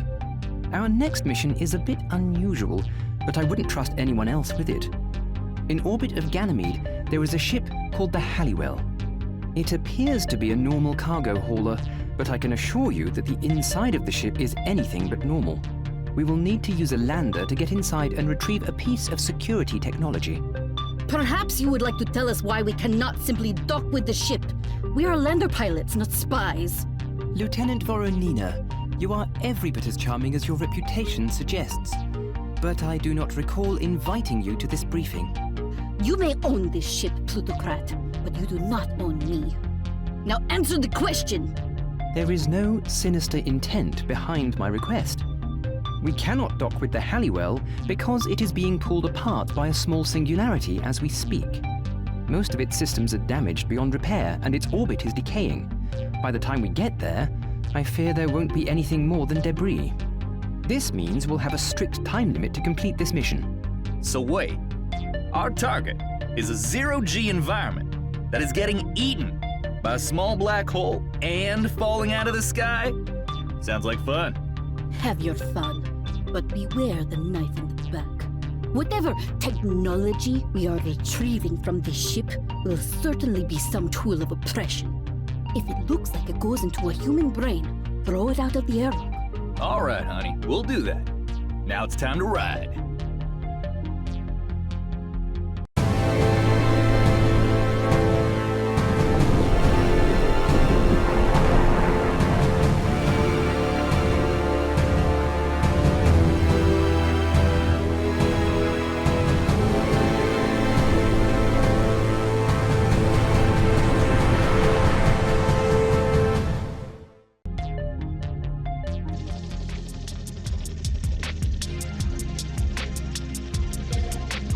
Because this mission takes place in outer space, I have plotted a route to follow.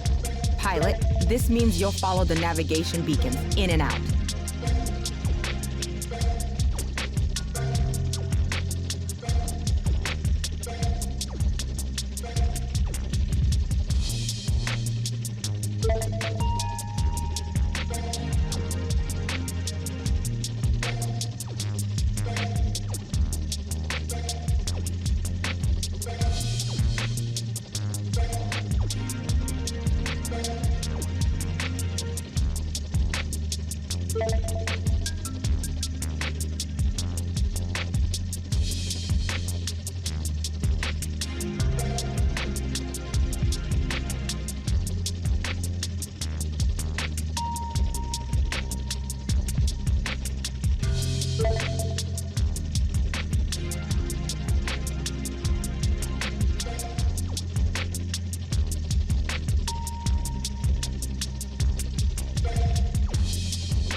There! Do you see it?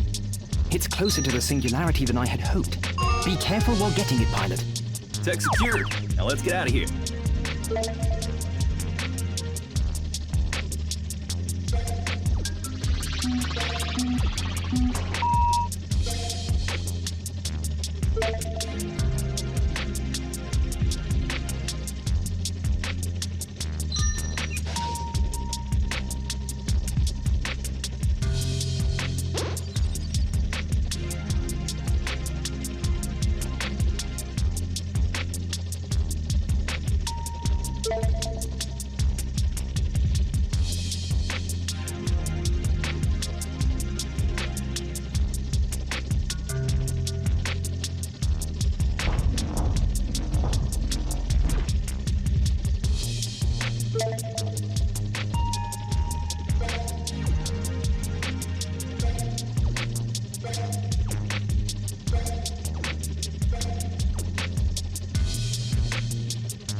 Captain, I have several of your senior staff waiting to speak with you.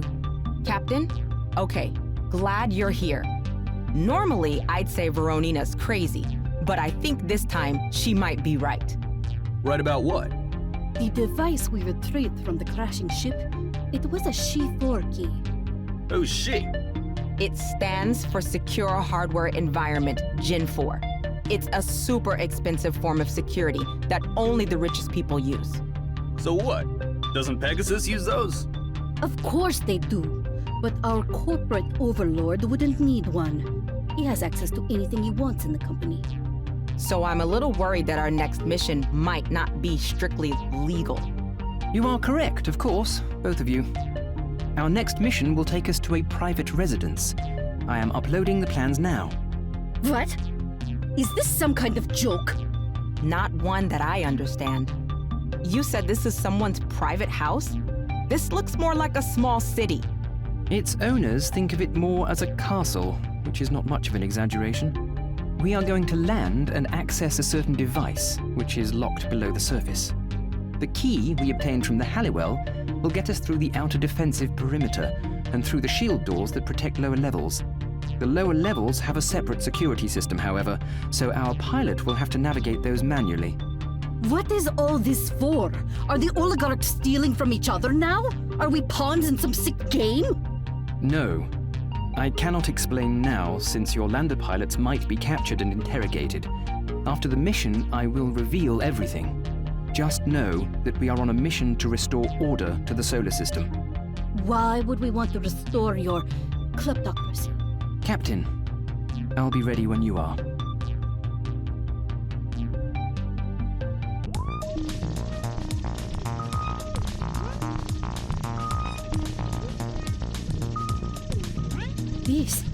This can only be the Folarin family compound, the largest shareholders in the Pegasus Corporation.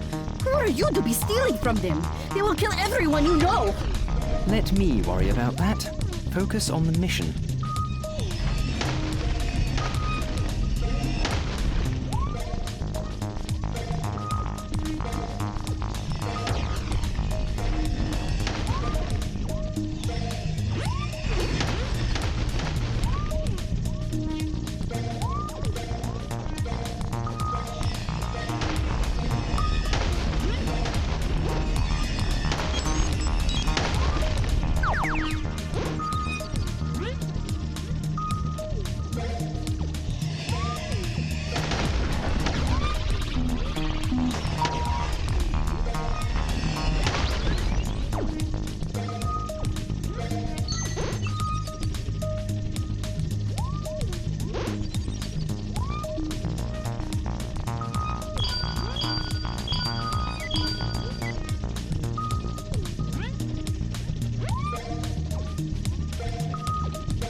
What is that?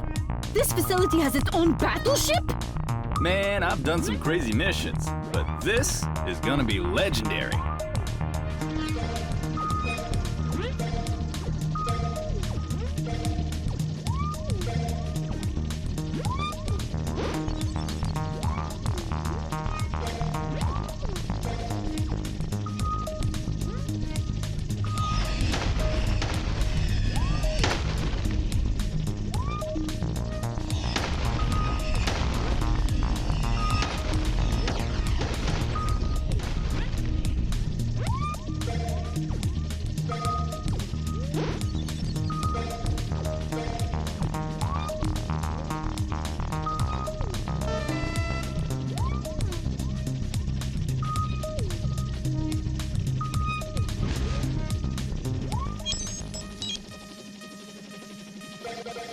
There it is.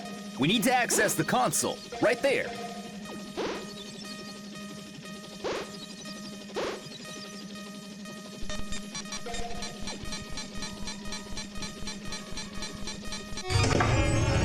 It's done. Pilot, let's get out of here. What's the hurry? The compound has initiated its self-destruct sequence. Would you like to stay for the fireworks?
Captain, Mr. Morrow is about to brief the command staff. All right, man. I don't know anything about Pegasus company politics, but I've heard of the Falaran family. You've got to be out of your mind if you think you can get away with robbing their house. I agree. I am a revolutionary, but I will not be a martyr. The blame should fall entirely on you. You need not worry. The blame will fall on me indeed. They're my family after all. Hold up. You own this company? Couldn't you be on a yacht right now instead of in this broken-ass cargo ship? It's far more complicated than that. My family does own the largest share in Pegasus, but through my connections, I learned things about our business that frightened and disappointed me. I took action to improve the situation. Okay, but how did you learn to be a pilot? That part doesn't make any sense. Piloting spacecraft has been a hobby of mine since I was young. I admit that I had to learn to pilot a lander in virtual reality, but my flight record is true and accurate. Why did you do it? What did we steal? Technically, we did not steal anything. We simply uploaded new targeting data for the alien teleportation device. Whoa, slow down. Alien teleportation device? What did you target? Who did you target? I targeted this ship. I'm sorry to have deceived you. In a moment, this entire ship will undergo long-distance teleportation. You should prepare yourselves, because the experience can be unsettling. No!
Captain, we have just entered a stable orbit of what appears to be a planet. Additionally, Mr. Morrow has used his administrative privileges to take the ship out of lockdown. Your squad leaders are meeting with him and would like you to join. Thank you all for coming. How about we cut the crap and you explain what you just did to us? Where are we? Of course. We are in orbit of a planet that is now located in the inner part of the Kuiper Belt. Its name means something along the lines of distant intersection. We don't know how to say the name in its original language, so we have used the name Etimus. Who is we? You and the members of your trillionaire cabal? My family, though I suppose that is the same thing. How do you know anything about this place? You been here before? No. As far as I am aware, no human has ever been here. Everything we know was derived from diagrams inscribed on the alien obelisk. What obelisk? The obelisk is the alien teleportation device that I spoke of. It was only recently that we discovered its true purpose. As far as we know, the obelisk was meant to create a pathway between our solar system and Etimus. But you said Etimus is already in our solar system? Correct. The experiments my family were conducting on the obelisk must have caused it to malfunction, teleporting Etimus to us. Shortly after the planet arrived, however, it immediately began moving back towards its origin, and it will soon exit our solar system. And we're here to do what exactly? To find our obelisk's twin. The diagrams on the first obelisk said that there would be another one just like it in a vault on the planet below. If we can find it, I believe that we can stop all of the consequences of the event forever. I scanned the planet, and I'm not seeing anything you would call a vault. It looks like most of the surface is covered in some kind of thick biomass. Nevertheless, we must perform landings to find whatever is left of the vault and the obelisk within it. We will not be able to return home or stop the ongoing consequences of the event without finding it. That's great. Really great. Thanks for asking before you dragged us here. It is a well-rehearsed story, plutocrat, but I will be watching your every move. Do not try to take liberties with us again. I won't. But the Beckett's resources are limited, and no one is coming to rescue us. We must hurry.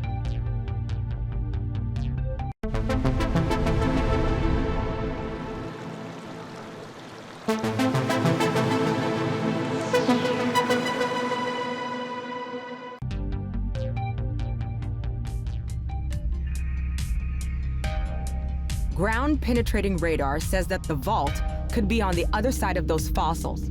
We might have to come back with some hydraulics or explosives. Bring the lander over to the flower on the right side of the fossil.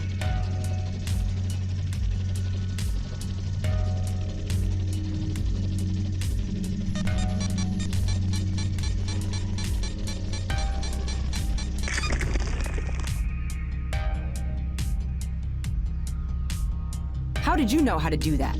I saw the flower tracking the lander, like a radar array. So I hit it with an ultra-high-frequency radio blast. If you see any more of these, you can probably repeat the trick. Hopefully, the flowers will not learn and adapt to our strategy. I don't think they're going to have enough time to do much learning. Those fossils look like they're working on some kind of pressure valve system. We better find a way through that passage before it shuts on both ends and turns this cavern back into a pressure cooker.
All right, we landed.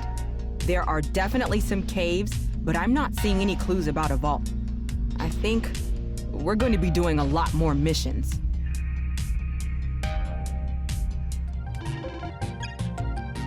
Captain, your crew is meeting again. I believe your presence may be necessary to prevent a disruption to our operations. Lieutenant Voronina has been spending most of her leisure time building improvised firearms. There is no evidence of any vault. The only thing on this planet is a Stygian abyss full of horrifying creatures. But you gotta admit, makes for some real exciting missions. The inscriptions on the obelisk that described this place were thousands of years old, perhaps tens of thousands. But if our obelisk could teleport us here, it must mean the other one is still intact. somewhere. How can you possibly know any of that? The original alien obelisk was found more than 120 years ago on Lunar. Its discovery was never made public, but scientists have been studying it since then, breaking it into pieces in the hopes of making a teleportation network between planets. And the event happened when you turned on your network for the first time. Not the first time, but yes, it was the cause. Because the original obelisk was damaged, it cannot be used to stabilize the larger wormholes in our solar system. I'm hoping the intact obelisk can be used to neutralize the chaos back home. Assuming we can get home and also carry the obelisk with us, have you thought about that? Those are all problems we can deal with when we find it. Right now, we don't have time to argue.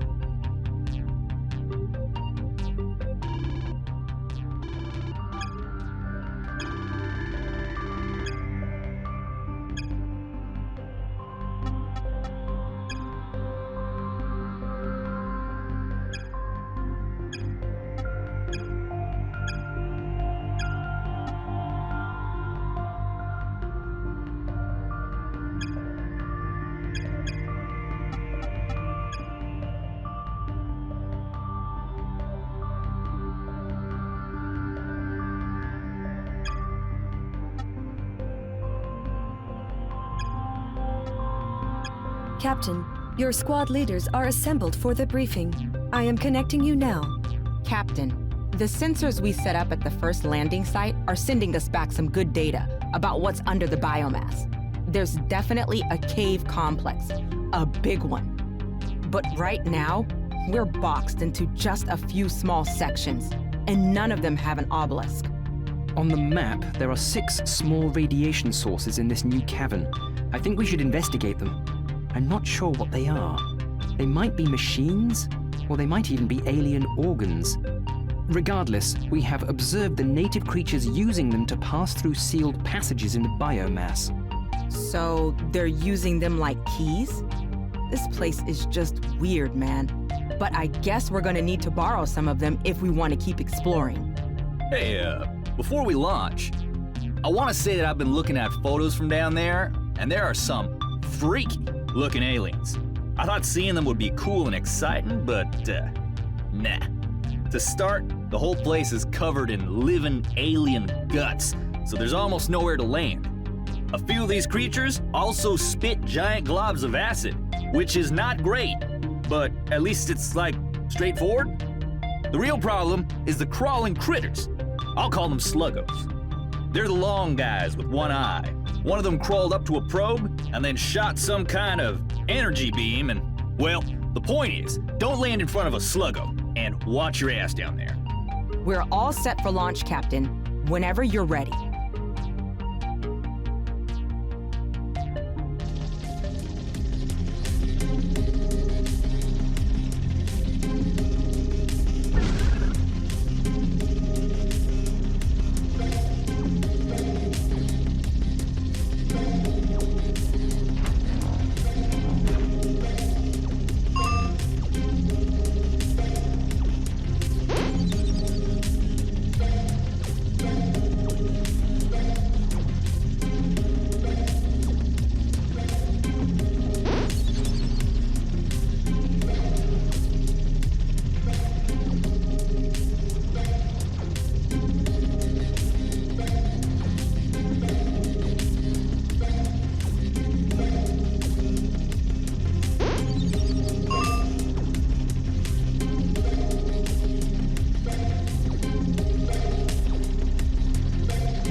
Captain, in accordance with your instructions, I am reporting that Mr. Morrow and Lieutenant Voronina are in close proximity to one another. I am connecting you to their conversation. But why do this? What is your real objective? Is there some even more dangerous technology that you think is stored here? I won't lie to you. There may be many terrible things hidden on this planet. Whoever built the obelisks was far more advanced than humanity. But I came here only to stop our kind from being destroyed by the results of the event. I agree with you that my family no longer cares about the survival or happiness of human beings. Their wealth and access to private scientific research has convinced them that they will soon transcend humanity. But I do not share that particular dream. This is exactly what you would say if you were trying to convince us that you are not a threat. If all I wanted was your trust, would I really risk becoming stranded on the edge of the solar system? Your kind has never lacked for self-confidence. Captain, we are receiving a transmission from outside the ship. It is extremely attenuated. I will attempt to repair it to the best of my ability. Malachu Malepim, Usert Tashamu. Hara, is that the entire message? It is repeating, but there is no new information after that point. Do you recognize what it's saying? No. I can only tell that it is a synthesized human voice speaking. The speaker may be using an unknown language, but they are clearly attempting to communicate with us. I will continue to analyze the message. So, we are not alone here.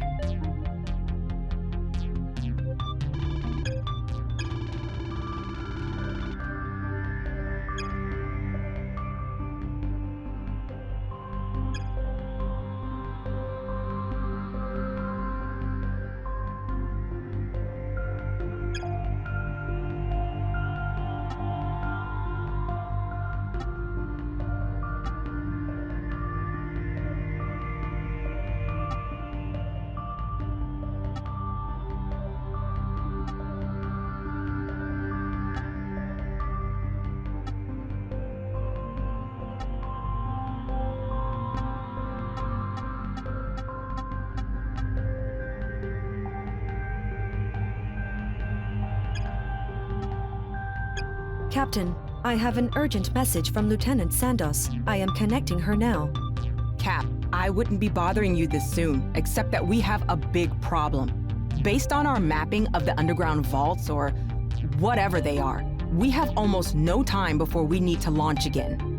Mara was right about using those radiation sources to open the passageways. But one of the doors we opened was holding back a small ocean of hydrochloric acid, and now that acid is getting dumped right on our path. We have a really short time to get a lander through this section of the caves before it fills up with acid. If we can get a crew on the other side, we can open more passageways and disperse the acid across other caverns and onto the surface of the planet.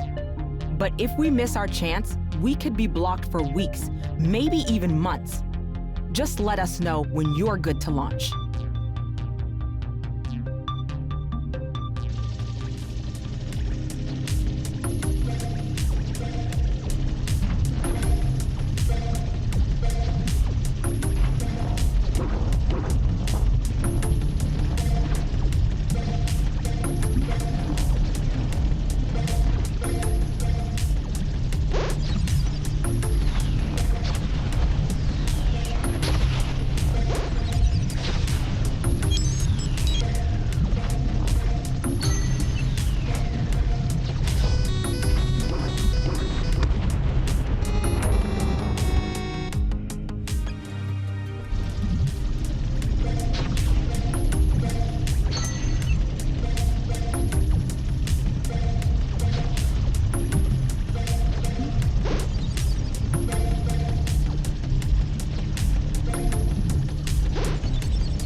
Captain, We are receiving another transmission from the unknown source.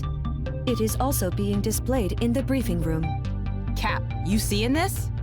It seems like parts of it are in English. Usutum second. I am the Baraku. Urgent to plural prepare Abulu by means of toggle switch Asarima image file. Baraku, is it? Image file?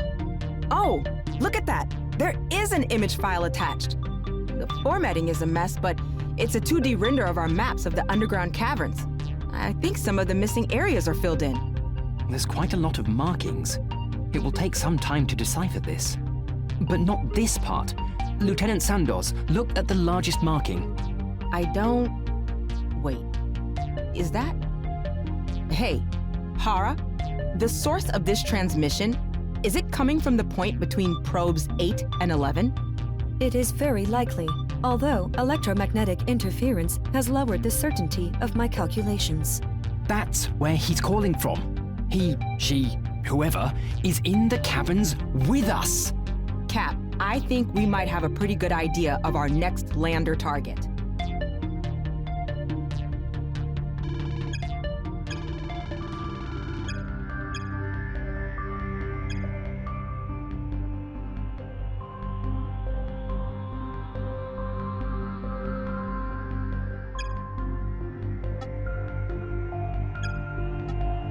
Captain, your officers are awaiting your briefing. So what is this good news? I don't trust this Baraku any more than I trust our little oligarch. Trust them or not, our new contact basically gave us the location of the obelisk. Unless it is a trap? Honey, on a long enough timeline, everything's a bad idea. We might as well go and see with our own eyes. Either way, we must be extremely cautious. The energy of the obelisk is dangerous enough on its own. There might be wormholes, or black holes, or other dangerous phenomena around it. But we also see that the alien life forms that have taken over the caverns are in an unusually high concentration in this sector. It may be that the central nest or hive of these creatures is surrounding the obelisk itself. The electromagnetic energy, or even just the warmth, might be attracting them. Do not expect it to be easy. We're going to land on a spot that was marked by our mysterious friend out there. It's got a distinctive shape, so even if there's a lot of those alien guts down there, it should be pretty clear where to land. This is gonna be our best one yet, folks. Let's do this thing!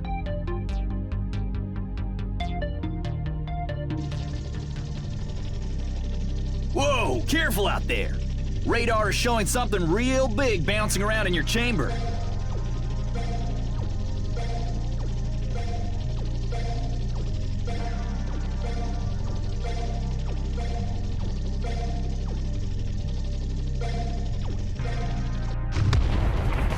What the hell was that? Crap! It saw you! Go, go, go!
Captain, we have received another transmission from Baraku.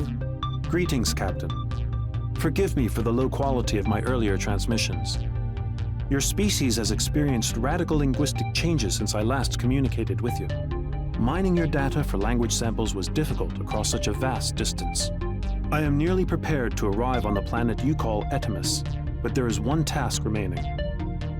The large carbon-based creature which guards the obelisk is a parasite. Until you dispatch it or force it out of the area, I cannot transmit myself through the warp gate. I am sending all the biological information I have about the creature to you now.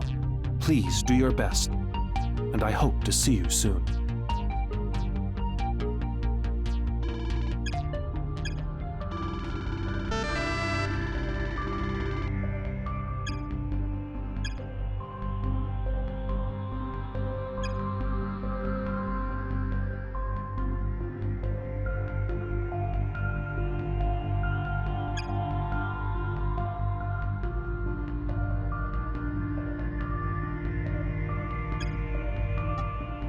Captain, we've been at this for a while, and well, we've got a plan for dealing with that monster down there, but it's not going to be easy. If the information sent by this Baraku is correct, the creature depends on a symbiotic relationship with the radio flowers we saw. They serve as the creature's sensory organs. If we can disable the flowers with a radio blast, the lander may be able to survive against this creature at short range long enough to destroy, disable, or scare it away.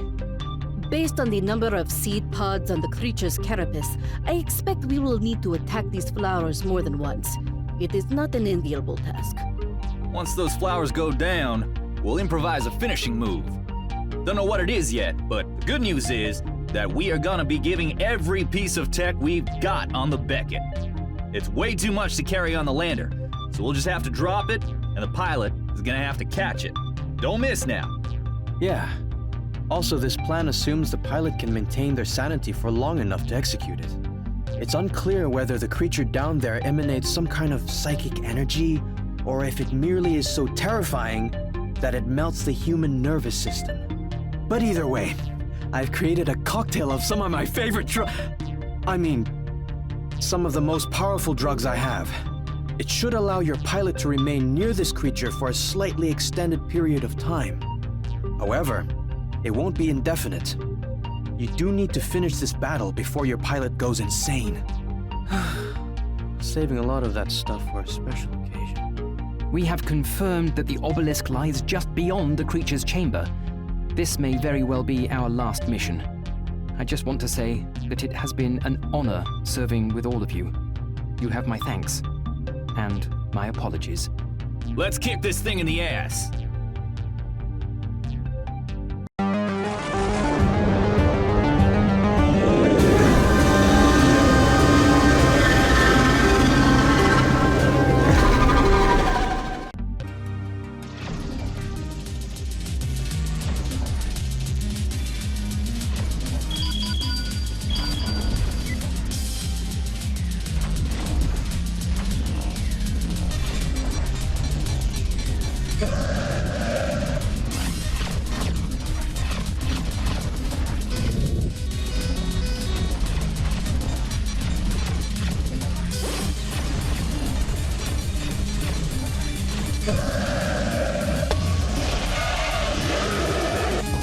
Is it done? Did we win? No, not yet. It's exuding some kind of electromagnetic aura, some kind of shield. And I'm pretty sure its hide is growing back. Y'all better hurry. Hey, you remember what we did with Electrodome, right? Grab one of those power-ups and ram that freak!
It's done. It's done? Grab the obelisk. It's close to your current position. What will happen? I don't know, but it's time to find out.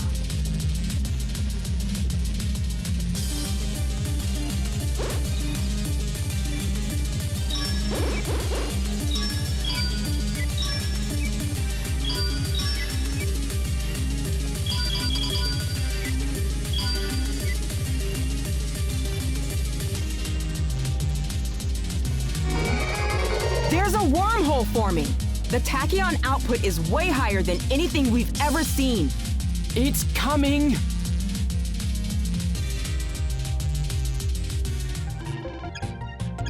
Wait, what just happened? Did we lose the connection to the lander? No, I'm still getting data from the surf. Are we being attacked? Greetings.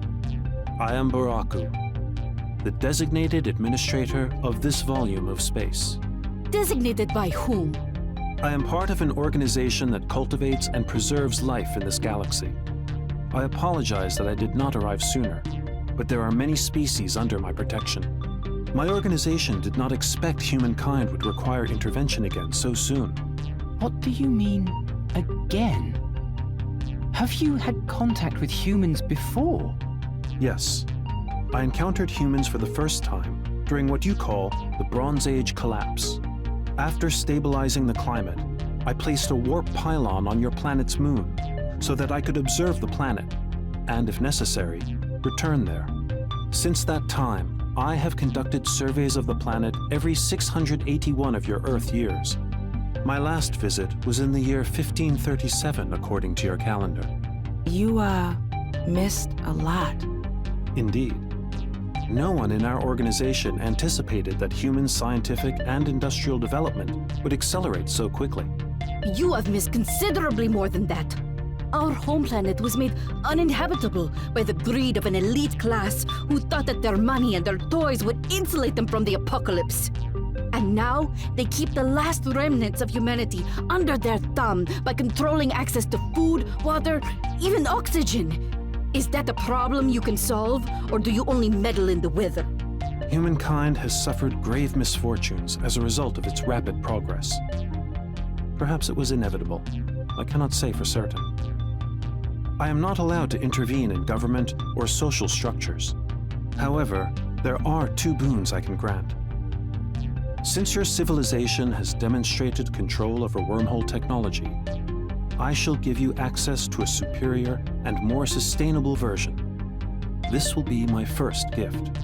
Maybe Voronina's just rubbing off on me, but how's that gonna help us? Won't the rich people just grab the new tech and force us all to pay for it? I was wrong about you. Maybe you're not an idiot. Oh, shucks, honey. Your concern is understandable, but it will not be as you fear. This planet is a kind of galactic interchange. From here, I can create and maintain numerous large portals in your solar system, which will allow you to travel instantly between planets.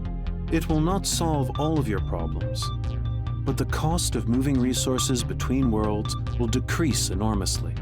and the infrastructure for these portals will remain safely beyond the reach of any human faction. So now, do we have a chance to ask who you are, what you are, what the galactic network is? I mean... Unfortunately, our true nature is beyond what your limited mind can understand. Your language, for instance, is not enough to fully express the relationship between our two species. Therefore, I will use an approximation. We are your foster parents. And the galactic network? Is that some sort of galactic dictatorial state? It is not. And the other boon? You mentioned 2. It is a second and last chance. Rejoice, my children. Let the music begin.